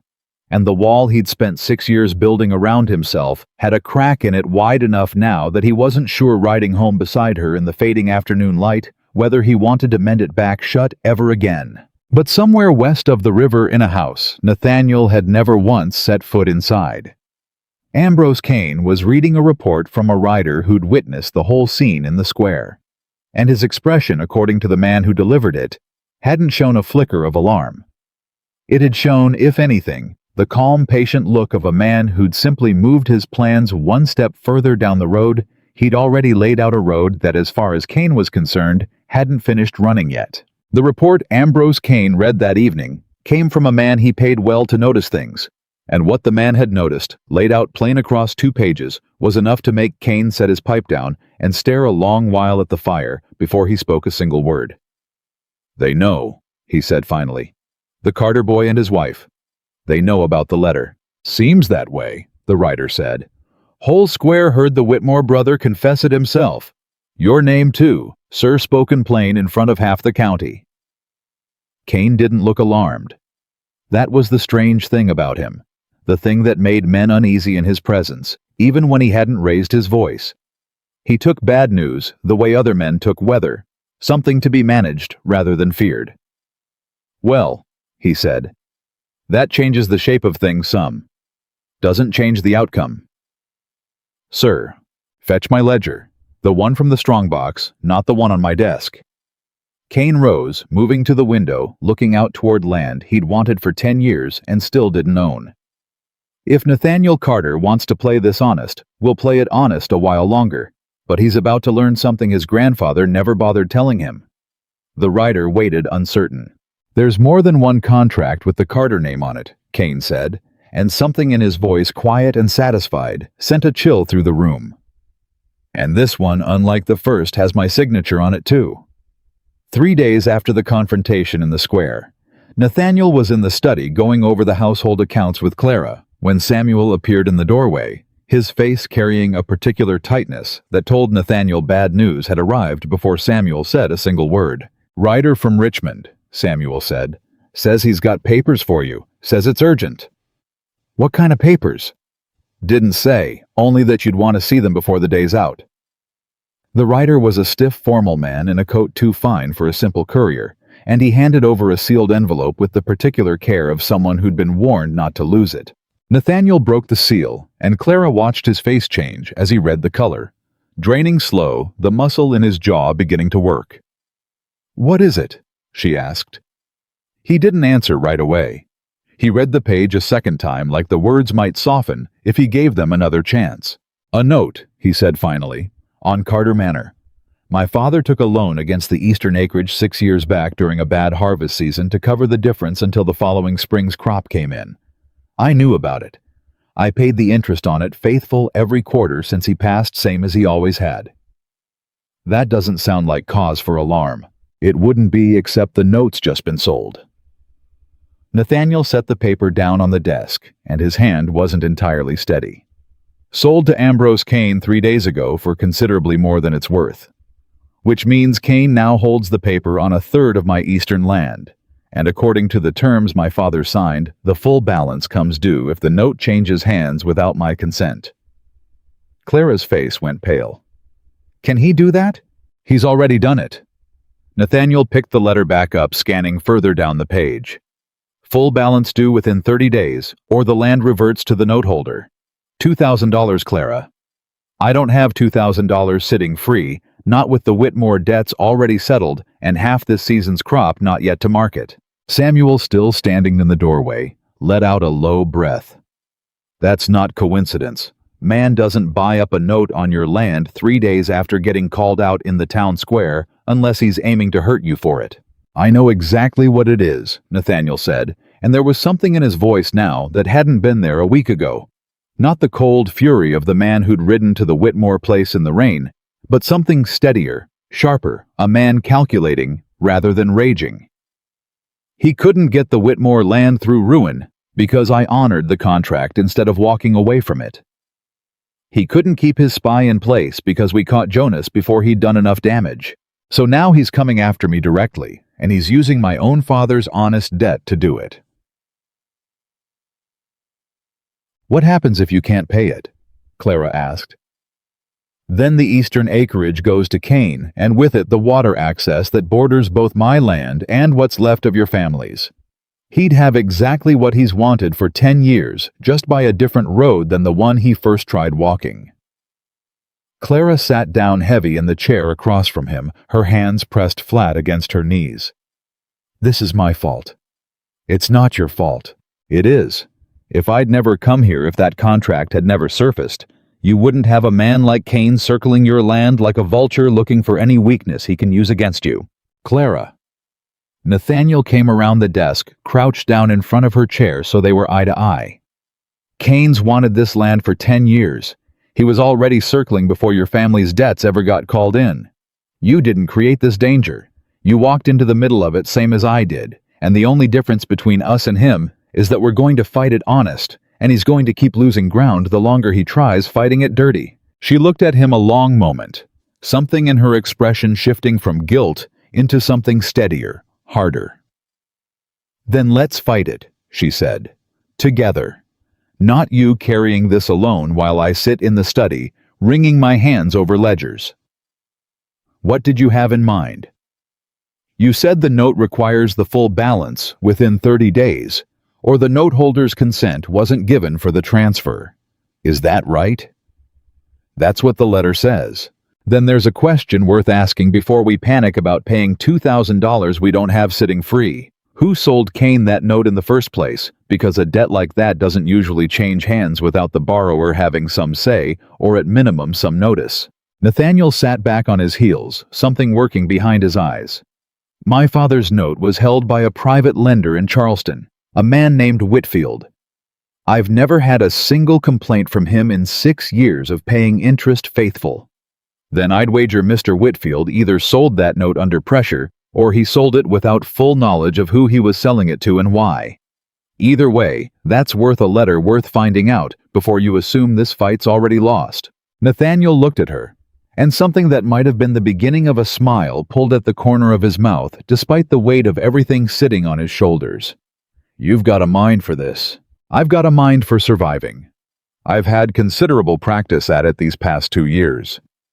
She stood smoothing her skirt, her voice steadying with purpose now, instead of guilt. Write to Mr. Whitfield today. I'll write to my father's old attorney in Richmond, the one who handled what was left of our estate before the debts took the rest. Between the two of us, we ought to find the crack in whatever Cain thinks he's built. The letter to Whitfield went out that same afternoon, and the answer came back 6 days later, hand-delivered by a writer who'd clearly been told to make haste. Nathaniel read it once, then read it aloud to Clara and Samuel, both his voice tight with something between fury and vindication. Whitfield says he never intended to sell the note at all. Says Cain approached him directly, offered a sum considerably above the note's value, and when Whitfield declined.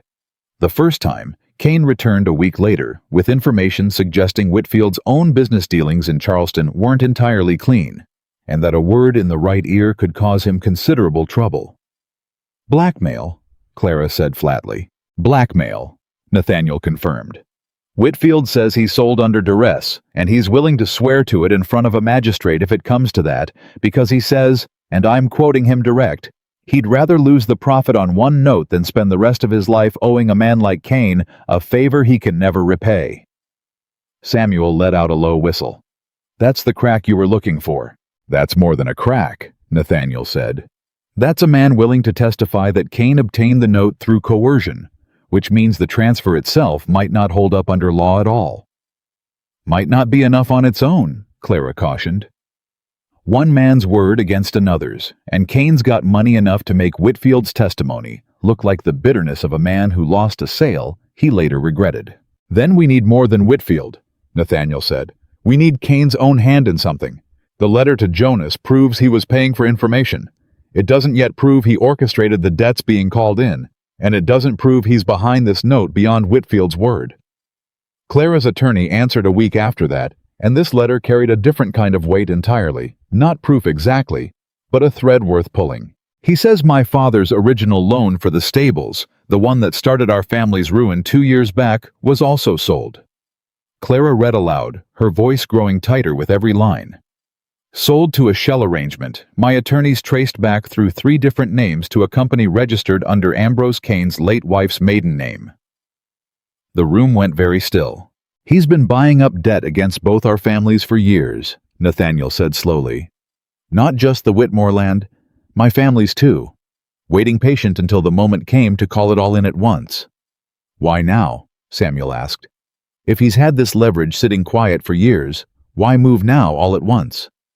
Nathaniel thought about it, turning the pieces over, and then something clicked into place with the particular horror of an answer that had been sitting in plain sight the whole while. The contract, he said. My grandfather's contract. It's 60 years old, but it only becomes usable the moment one family or the other faces ruin. Kane needed the Whitmores in trouble first. Needed my hand forced into either honoring the contract or refusing it before he could make his real move on my land directly. You think he wanted this exact situation? Clara said slowly. Wanted us married. I think a man who's spent a decade patient enough to buy up debt under false names and blackmail a lender in another state doesn't do anything by accident. I think he wanted the county distracted, wanted my attention split between a wife I never chose and debts I never expected.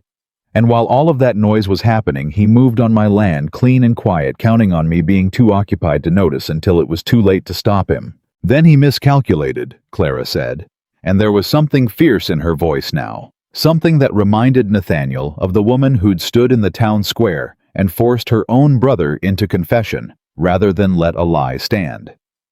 Because instead of distracting you, this whole mess brought us together, instead of driving us apart. And instead of 2 families too broken to fight back, he's got one united against him now. Nathaniel looked at her, and something in his chest tightened in a way that had nothing to do with fear. We need everything, he said. Whitfield's testimony, the letter to Jonas, your attorney's findings on the shell company, and we need it in front of a judge before Kane realizes how close we're standing to unraveling the whole scheme. They rode to Richmond 3 days later, the papers gathered and organized with Clara's careful hand, and the magistrate who agreed to hear the matter, a stern, deliberate man named Judge Holloway, who had presided over the original marriage contract dispute weeks before, listened to the full account without interruption, his expression giving away nothing until the very end. This is a serious set of allegations, Mr. Carter, Holloway said finally. Coercion of a lender, bribery of an overseer for private correspondence, potential manipulation of debt instruments across 2 families extending back years. If proven, this isn't simply a civil matter. This borders on criminal fraud. I understand that, Your Honor. Do you have Mr. Kane's own hand in any of this beyond the letter to your former overseer? Nathaniel hesitated, and Clara stepped forward before he could answer. Your Honor, if I may, my attorney has traced the shell company that purchased my late father's original loan back to a name connected to Mr. Kane's late wife. That, combined with Mr. Whitfield's sworn account of coercion regarding the Carter note and the letter proving payment to our former overseer for private financial correspondence, forms a pattern too consistent to dismiss as coincidence. Holloway studied her a long moment. You're remarkably well-versed in the particulars for a woman who I understand only recently entered this marriage under contract, Mrs. Carter. I've had considerable motivation to become well-versed, Your Honor. My family's ruin sits at the center of this scheme, same as my husband's land does now. I'd think a man capable of orchestrating both deserves careful scrutiny, regardless of how well he's covered his tracks. Something that might have been the ghost of approval crossed Holloway's face. I'll grant a formal hearing. 2 weeks' time. I want Mr. Whitfield present to testify directly, and I want your attorney's full findings on the shell company submitted in writing beforehand, Mrs. Carter. In the meantime, Mr. Carter, I'm issuing a stay on the note transfer. Mr. Kane cannot call the balance due or claim the eastern acreage until this matter is resolved before this court." Relief moved through Nathaniel's chest, so sudden it nearly took his knees out from under him. "Thank you, Your Honor?" "Don't thank me yet. A stay isn't a verdict, and Ambrose Kane has resources enough to make this fight considerably harder than it looks today." Holloway's eyes moved between the two of them. "I'd advise you both to be careful. A man who spent a decade this patient building towards something rarely takes losing it well." The warning proved truer than either of them wanted. 4 nights later, Nathaniel woke to the smell of smoke and the sound of Samuel's voice shouting his name from somewhere down the hall, raw with an urgency that had him out of bed and moving before he'd fully processed what was happening. "Fire West Barn, the one holding the spring hay." Nathaniel ran pulling on boots as he went, and found the yard already alive with chaos, field hands hauling water. Samuel directing men toward the flames, with the controlled urgency of a man who'd seen barn fires before, and knew exactly how fast they could spread, if not fought smart. Clara was already there too, her dressing gown thrown over her nightclothes, hauling a bucket alongside the men without a moment's hesitation, and something about the sight of her soot already smudged across her cheek. Fighting alongside his own people to save his land hit Nathaniel harder than the fire itself. They fought it for the better part of an hour, and by the time the flames finally gave up their hold, the barn was a ruin. But the fire hadn't spread to the main stables, hadn't touched the horses, hadn't reached the main house. Small mercies, but mercies all the same. "Lantern oil," Samuel said grimly, once the last of the flames had died to smoking coals, holding up a shattered container he'd found near the barn's foundation. "This didn't start itself, Nathaniel. Someone set this fire deliberate." Clara's face streaked with soot and exhaustion went hard. "Kane." "Can't prove it," Samuel said. "But I'd wager my own life on it if you asked me plain." Nathaniel stood in the wreckage of his barn breathing hard, and felt something settle in him that was colder and more resolved than the fury he'd carried into the Whitmore's yard weeks before. "He's scared," Nathaniel said slowly. "A man doesn't burn a barn out of confidence. He burns a barn when he's watching his plans come apart and doesn't know what else to do to stop it." "Scared men are dangerous men," Clara said quietly. "I know it." He looked at her soot and exhaustion, and something fierce still burning in her eyes, despite the hour, despite the danger. "You should have stayed inside tonight. If Kane's desperate enough to burn a barn, there's no telling what else he's desperate enough to try." "I wasn't about to stand at a window while your land burned, Nathaniel. That's not who I am, and I'd think you'd know that about me by now." "I do know it." Something in his chest ached with the truth of that, with how much he'd come to rely on the particular steadiness she carried into every crisis. How much the manor had begun to feel less like a house he managed alone, and more like something the two of them were building together brick by brick in the space of a few short weeks. "I just find myself considerably more afraid for you than I expected to be this deep into an arrangement that started as nothing but obligation." Clara went still at that, staring at him through the smoke-hazed dark, and for a moment, neither of them said anything at all. "Nathaniel," she said, finally quiet, "are you saying what I think you're saying?" He didn't answer right away. He looked at her soot-streaked and exhausted and utterly unbroken, despite everything the past weeks had thrown at her, and something in him that had been holding back for the better part of a month finally gave way. "I'm saying I stopped seeing this as obligation somewhere around the 3rd week," he said. "I'm saying I don't rightly know when it happened, whether it was the horse or the ledgers or the way you stood in that square and told the truth, even though it cost you something dear to say it. But I look at you now, and I don't see a contract, Clara. I haven't seen a contract in some time." Her breath caught visible in the cold night air. "What do you see then?" "I see a woman I'd have chosen if I'd ever been given the choosing. I see someone I've come to need in ways I didn't ask for, and don't know how to walk back from now, even if I wanted to, which I don't." His voice roughened. "I thought building walls made me strong, Clara. 6 years of it brick by brick telling myself that was strength. You've spent a month taking them down without ever once trying to, just by being exactly who you are, honest and unflinching and entirely unwilling to let me hide from either my own grief or Kane's schemes. Clara's eyes filled, and this time she didn't blink it back. Walls protect people from storms, she said softly, echoing words she'd spoken to him weeks before. But they keep out the sunlight too. I don't want the walls anymore. He reached for her hand, and she let him take it. Her fingers cold from the night air, steady, despite the tremor he could feel underneath. I want this to be real, Clara, not a contract, not an obligation my grandfather forced on both of us. I want to choose you plain and honest, and I want the chance to ask whether you might choose me back. Once all of this danger's settled, and you've got room to think clearly about what you want instead of what circumstance handed you. I don't need room to think clearly, she said, and her voice, though it shook, carried a certainty that settled something deep in his chest. I've had a month to watch you defend me in a town square, stand between me and a room full of gossips, chase down proof of a man's schemes, rather than let either of our families be ruined by them. I don't need more time to know my own mind, Nathaniel. I've known it for longer than I've let myself admit, even to myself. Then what is your mind telling you? That I choose you too, contract or not, obligation or not. I choose you plain and honest, same as you've chosen me.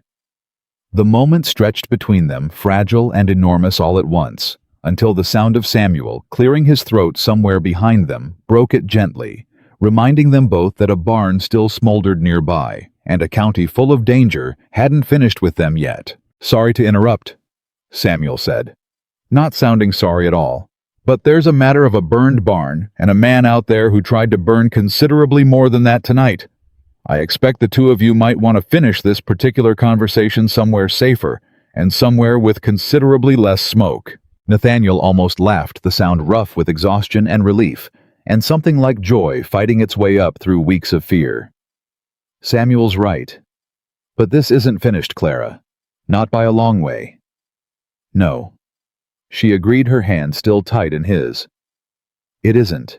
They rode into town the next morning to report the fire to the sheriff, and though no proof yet tied it directly to Kane's hand, the timing laid against everything already building in front of Judge Holloway's court was enough to make the sheriff promise a closer watch on Carter Manor in the nights leading up to the hearing. But it was 2 days later, going through the wreckage of the barn in daylight, that Samuel found something that changed the shape of the fight entirely. A scrap of fabric caught on a broken board near where the fire had clearly started. Fine wool. The kind a laborer wouldn't wear, the kind that belonged to a man with money enough to dress well, even when doing dirty work himself. That's not field hand cloth, Samuel said, holding it up to the light. That's tailored, expensive. Clara took it from him, turning it over in her hands, her brow furrowed in concentration. I've seen this pattern before. This weave. This color. Her eyes widened suddenly.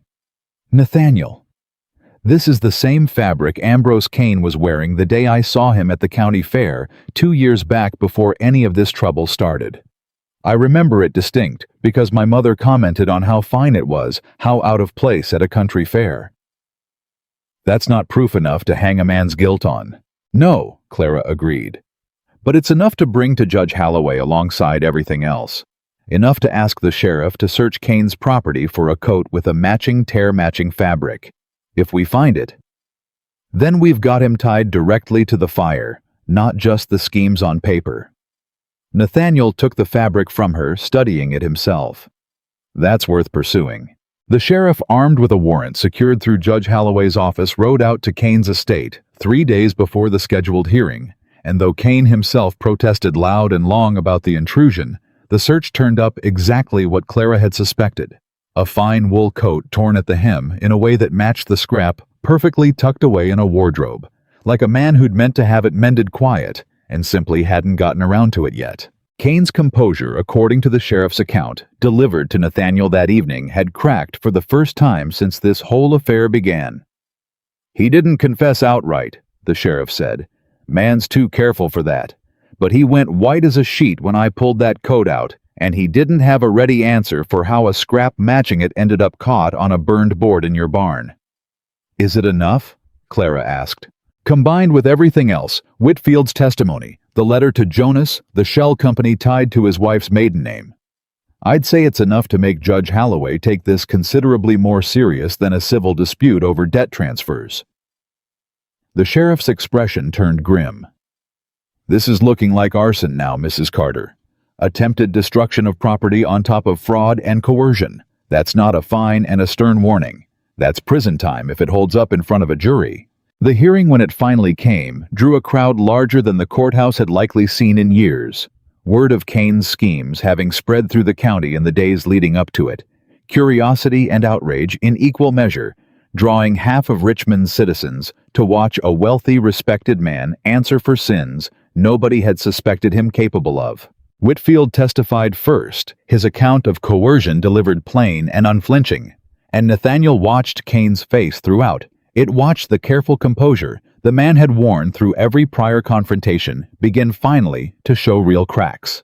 Clara's attorney followed, laying out the shell company evidence, methodical and precise tracing money and paper back through 3 false names until the trail landed undeniable at Kane's own doorstep.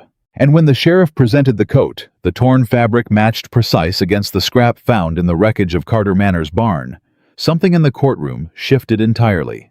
The murmurs no longer curious, but condemning the crowd's sympathy, what little Kane had ever held evaporating entirely in the space of a single piece of evidence. "Mr. Kane." Judge Holloway's voice, when he finally addressed the man directly, carried none of the patience he'd shown at the first hearing. "You stand accused of coercion fraud and now attempted arson against a private citizen's property. Given the weight of evidence presented today, I find sufficient grounds to remand you for full criminal trial before the county court. Bail is set considerably higher than I suspect you're accustomed to posting, given the scope of what's been uncovered here." Kane, for the first time in the entire ordeal, looked less like a patient predator and more like a man watching a decade of careful scheming collapse in the space of a single afternoon. "This is absurd," he said, though the fire that had once carried his threats had gone out of his voice entirely. "A pattern of coincidences, nothing more. You've no direct proof I set that fire myself.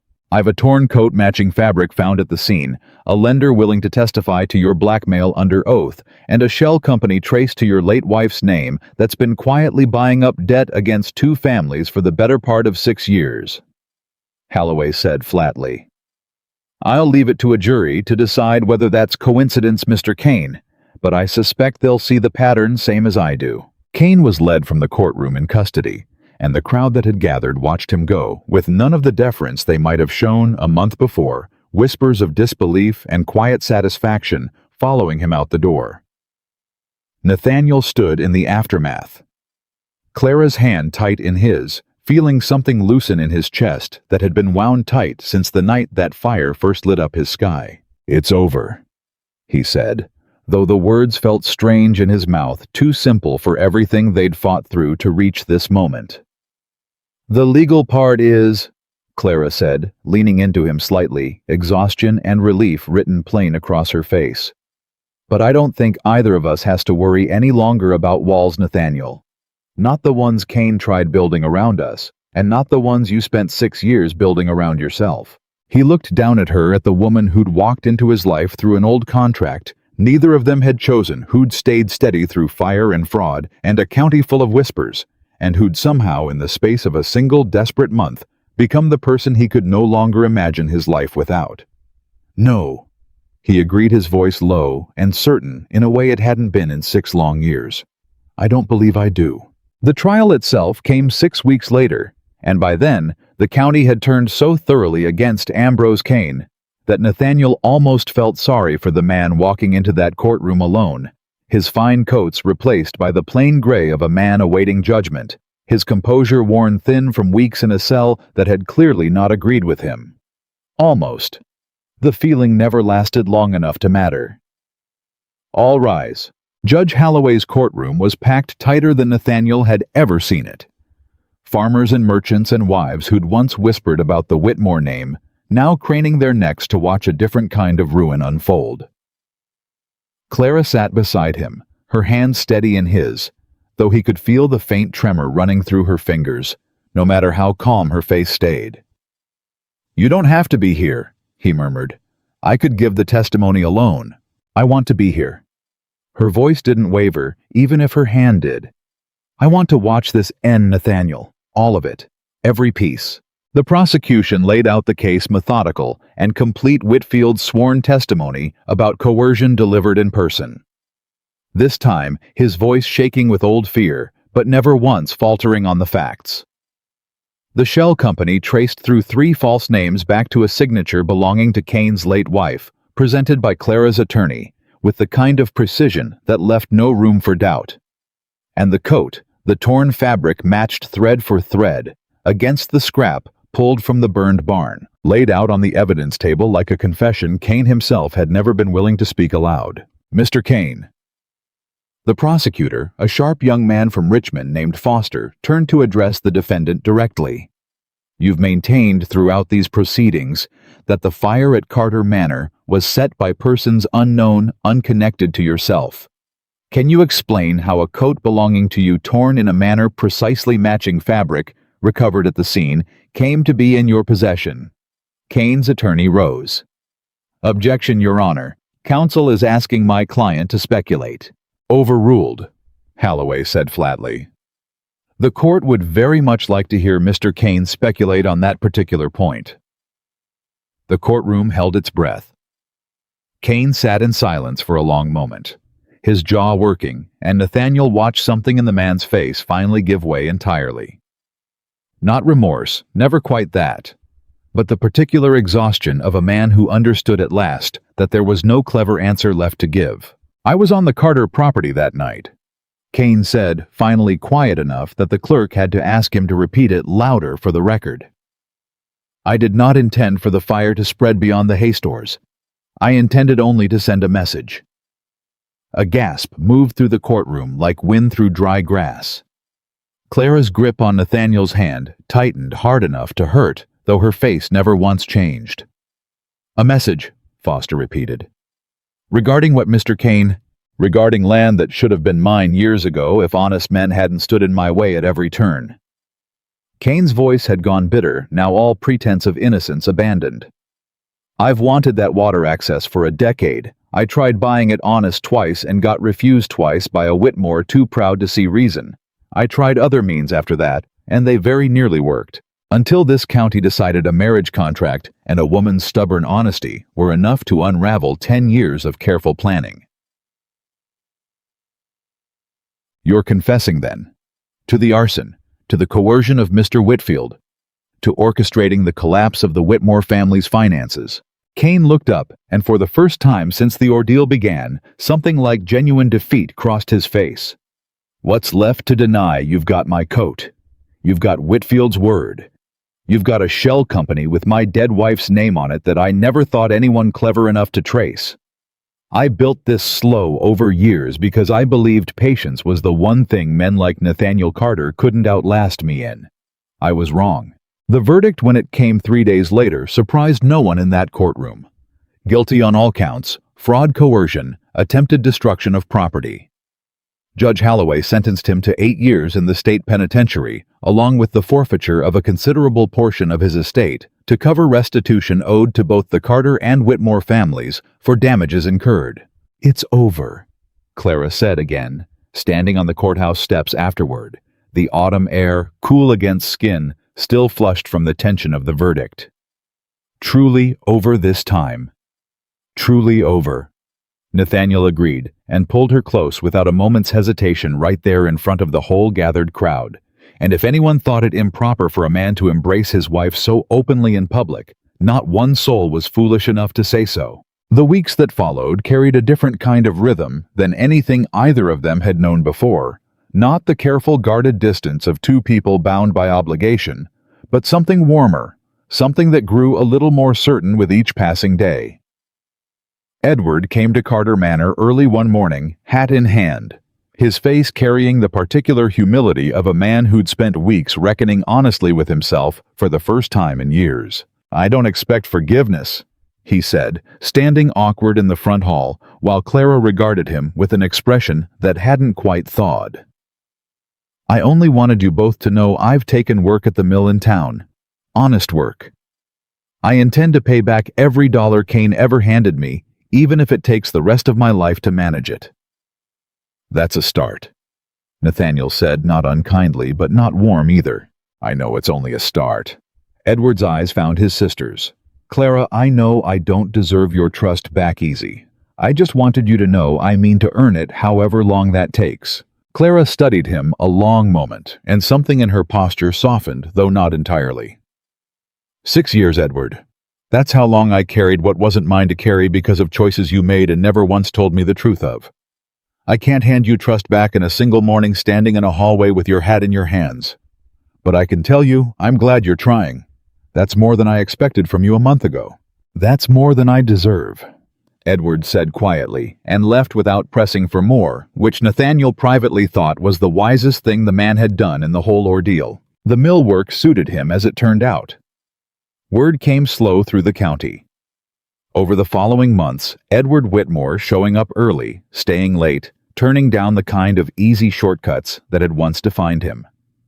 It wasn't forgiveness, not yet, not fully. But it was a foundation, brick by careful brick, not unlike the one Nathaniel himself had been rebuilding since the night of the fire. Carter Manor itself began to change too slow and steady in ways that had nothing to do with money and everything to do with the woman now running its household with the same careful attention she'd once given a lame mare's tendon. "I want to open a school," Clara said one evening. The two of them sitting together in the study that had become, without either of them quite deciding it, the place they gathered most nights to talk through the day's business and whatever else weighed on their minds. For the children on the estate and the tenant farms besides. There's no proper schoolhouse within 5 miles, and half these families can't spare the time to send their children into town even if there were. "You want to teach." "I want to give children the kind of foundation I had before my father's debts took everything and left me scrambling to survive instead of simply living." She looked at him, something hopeful and a little uncertain in her expression, like she wasn't entirely sure he'd approve. "I know it's not a small undertaking. I know it'll cost something to build proper and cost my own time besides." "Then we'll build it proper." Nathaniel said it without hesitation, and watched surprise flicker across her face at how quick the answer came. "Clara, you've spent this whole ordeal proving you see things other people miss: a lame horse, a thief's hidden ledger, a scheme 10 years in the making that fooled half this county. If you want to spend that same attention teaching children instead of catching villains, I'd count that a fine use of Carterland." Her eyes went bright, and she reached across the space between their chairs to take his hand. "You mean that? I mean every word of it." He turned her hand over in his, tracing his thumb along her knuckles, still faintly marked from weeks of work she'd never once complained about. "I've spent 6 years thinking this land only mattered as inheritance, something to protect and pass on, and never truly share. You've taught me it matters more, as something built together for more than just the Carter name." The schoolhouse broke ground before winter fully set in, and by early spring, it stood finished, small but solid, built from Carter timber, with hands from both the Carter and Whitmore properties working side by side. A detail Nathaniel noted with quiet satisfaction the first morning he watched Edward himself hauling lumber alongside men who'd once called his family ruined. The first day Clara stood in front of a room full of children, chalk in hand, teaching letters to sons and daughters of tenant farmers who'd never before had the chance at more than their letters scratched crude in dirt. Nathaniel stood in the doorway, a long moment, just watching her. Something swelling in his chest, too large to name simply.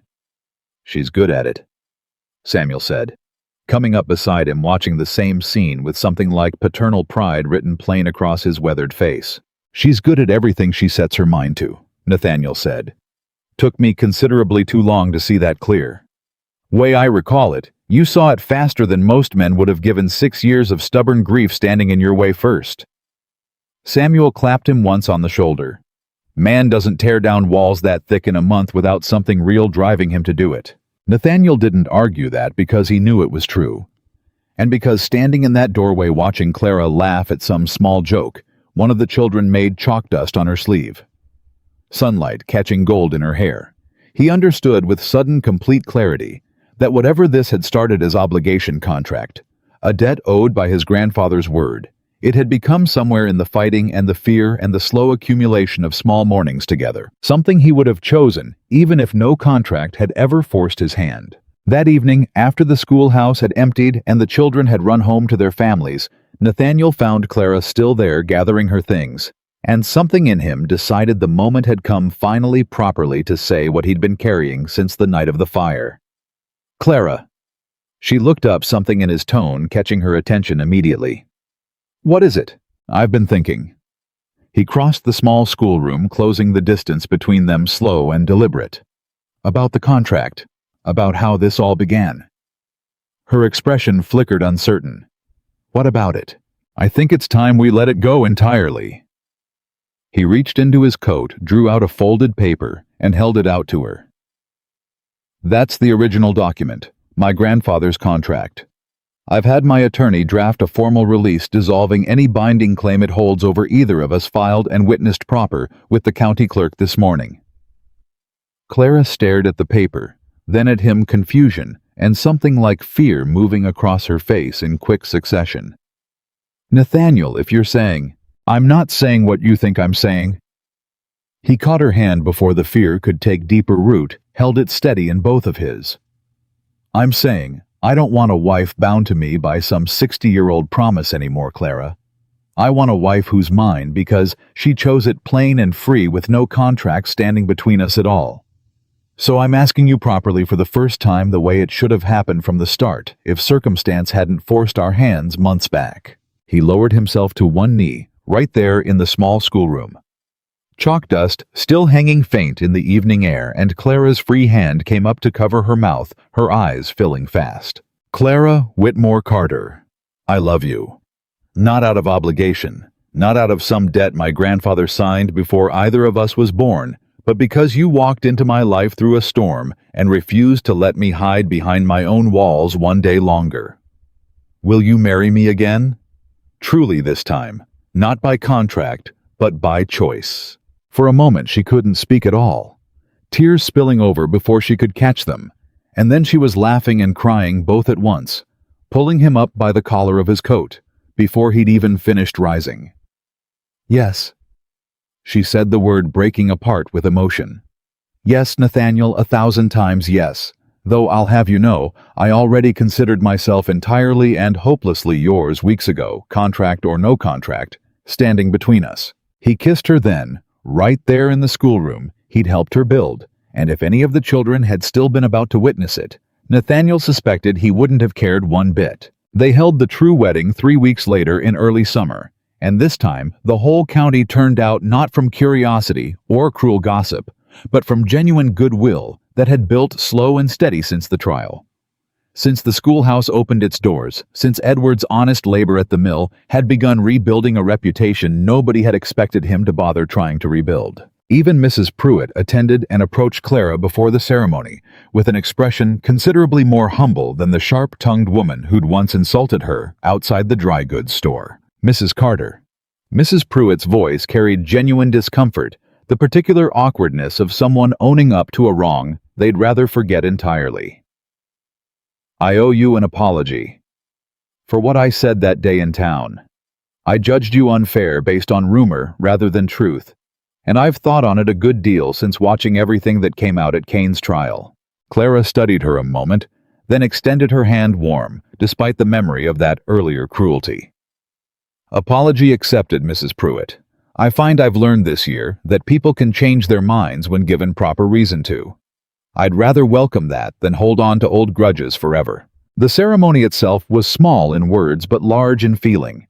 Judge Halloway himself presiding at Nathaniel's request, a nod to the man who'd seen them both through the worst of the danger and come out the other side willing to grant them this simpler, happier occasion. "Do you, Nathaniel Carter, take this woman not by contract, not by obligation, but by your own free and complete choice to be your wife?" "I do." Nathaniel said, his voice steady and sure, in a way it hadn't been in 6 long years. Without hesitation, without reservation, for exactly who she is, and no other reason besides. "And do you, Clara Whitmore, take this man freely chosen to be your husband?" "I do." Clara said, tears bright in her eyes, but her voice never once wavering. "I choose him. Today and every day after this one for as long as I'm given breath to choose it." The vows exchanged, the county watching with genuine warmth. This time, instead of cold curiosity, Nathaniel kissed his wife properly, completely, and the small crowd gathered erupted into the kind of cheering that had nothing forced about it at all. Samuel, standing near the front, with tears he'd never admit to shedding, caught Nathaniel's eye across the celebration and gave him a nod that carried the weight of 30 years' loyalty and genuine happiness both. "Your father would be proud," Samuel said later. Once the celebration had settled into quieter conversation and good food shared among neighbors who'd once been strangers divided by rumor and suspicion. Proud of the land, proud of how you've grown it, but mostly proud of the man you've become, learning to let somebody in instead of building higher walls. "I couldn't have done it without her," Nathaniel said, watching Clara across the yard, laughing with a group of the school children who'd come dressed in their best clothes to celebrate their teacher's happiness. "No," Samuel agreed. "I don't imagine you could have." The seasons turned one into the next, and Carter Manor settled into a rhythm neither Nathaniel nor Clara could have imagined the day that contract first arrived, water-stained and unwelcome, on Nathaniel's desk.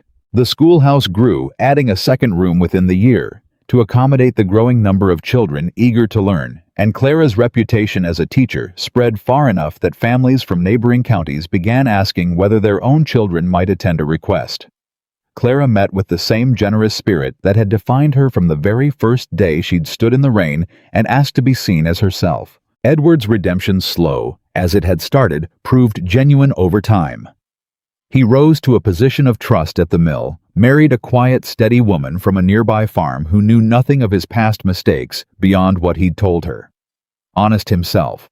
And though the relationship between brother and sister never fully returned to what it might have been without 6 years of hidden betrayal, sitting between them, it healed enough that Clara found herself more often than not glad to have him at her table for Sunday supper. Ambrose Kane served his sentence in the state penitentiary, and word occasionally drifted back to the county of a man grown old and bitter behind those walls, stripped of the wealth and influence he'd spent a decade building through schemes and coercion. Nathaniel found to his own surprise that he felt no particular satisfaction in the man's ruin, only a quiet relief that the danger had passed and that the land he'd fought so hard to protect now belonged free and clear to a family built on honesty instead of fear. The eastern acreage, once threatened by Kane's manipulated note, flourished under careful management. The water access it bordered, now shared freely between Carter land and what remained of the Whitmore property, an arrangement Nathaniel insisted on the moment the legal dust had settled, unwilling to let even the memory of Kane's greed poison what should have been a source of life for both families. "You didn't have to share the water rights," Clara said one evening, the two of them walking the boundary line together, watching the sun sink low and gold over fields that belonged now to something larger than either of their families alone. Kane wanted that access for himself. "You could have kept it entirely Carter land, and no one would have questioned it." "I could have," Nathaniel agreed. "But I spent 6 years thinking land and name were the only things worth protecting, Clara. You taught me different. Taught me the only inheritance worth anything is the kind you build together, not the kind you hoard alone out of fear somebody might take it from you." She leaned into him, and he wrapped his arm around her, and they stood together a long while watching the light fade gold, and then rose, and then soft violet over land that had seen betrayal and fire and fraud, and had somehow through all of it become the foundation of something neither of them had dared hope for the day that old contract first arrived. Nearly a year after the wedding, Clara found Nathaniel in his father's study late one evening. The same journals spread open across the desk that had once brought them close on a rainy night, when the marriage was still new and uncertain between them. "You're reading them again," she said, settling into the chair across from him. The same chair she'd sat in that first night, though everything about the space between them had changed since. "I find something new every time." Nathaniel closed the journal. Gentle looked up at her with an expression soft in a way 6 years of grief had once made impossible. "My father wrote something here near the end that I hadn't noticed before tonight." "What's that?" He wrote that the measure of a man isn't the land he protects or the name he carries, but the people he chooses to let inside the walls he's built. Said he learned it from my mother, though he never explained how not in these pages anyway. Nathaniel reached across the desk, took her hand. I think I understand it now, though. I spent 6 years believing strength meant keeping everyone out. You taught me it meant something else entirely. Clara's eyes glistened, but her smile held steady, warm and certain, in a way that had nothing fragile left in it at all. What does it mean then? She asked, though something in her voice suggested she already knew the answer and simply wanted to hear him say it plain. It means strength is choosing to stay open even after you've been hurt. It means letting somebody see the parts of yourself you spent years hiding and trusting. They won't use that against you. He brought her hand to his lips, pressed a kiss against her knuckles, weathered now from a year of honest work alongside him. It means finding the one person who sees past every wall you've built and choosing every single day after that to keep letting them in. Outside the study window, the field stretched wide and dark, under a sky thick with summer stars. Carter land and Whitmore legacy grown together now into something neither name alone could claim. Something built brick by careful brick out of fire and fraud and fierce unflinching honesty. Clara Carter looked at her husband, at the man who'd once ridden through rain, determined to refuse a contract he despised, and who now sat across from her with nothing left in his eyes but the steady, certain warmth of a man who'd chosen this life, this land, this woman with his whole free heart. I love you, she said simply, the words carrying none of the fear or obligation that had once shadowed every conversation between them. Not because a contract demanded it, not because circumstance forced our hands together. I love you because you tore down every wall you built to protect yourself and let me in anyway, even when it would have been easier not to. Nathaniel rose from his chair, came around the desk and pulled her up into his arms, holding her the way he'd wanted to hold her since that very first rainy afternoon, though neither of them had known it then. And I love you, he said, his voice steady and full and certain, in a way it had never once been in all the years before her. Because you refused to let me hide, refused to let this county judge either of us by names and rumors instead of truth, and built something honest and lasting out of the wreckage 2 greedy, frightened men left behind. Whatever this began as, Clara, it became the truest thing I've ever known. And I intend to spend the rest of my life proving that to you, every single day for as long as we both shall live. The old contract that had once bound them together sat forgotten now in a drawer somewhere, its power dissolved, and its purpose long since surpassed by something far stronger than any legal obligation could ever have created. A love chosen, freely built through fire and truth and the fierce, unbending courage of 2 people who refused to let fear write the final chapter of their story. Carter Manor stood that night, and every night after, not as a monument to old grudges or inherited wounds, but as proof plain and unshakable that the deepest walls a heart can build are never strong enough to withstand a love brave enough to keep knocking until they finally completely fall.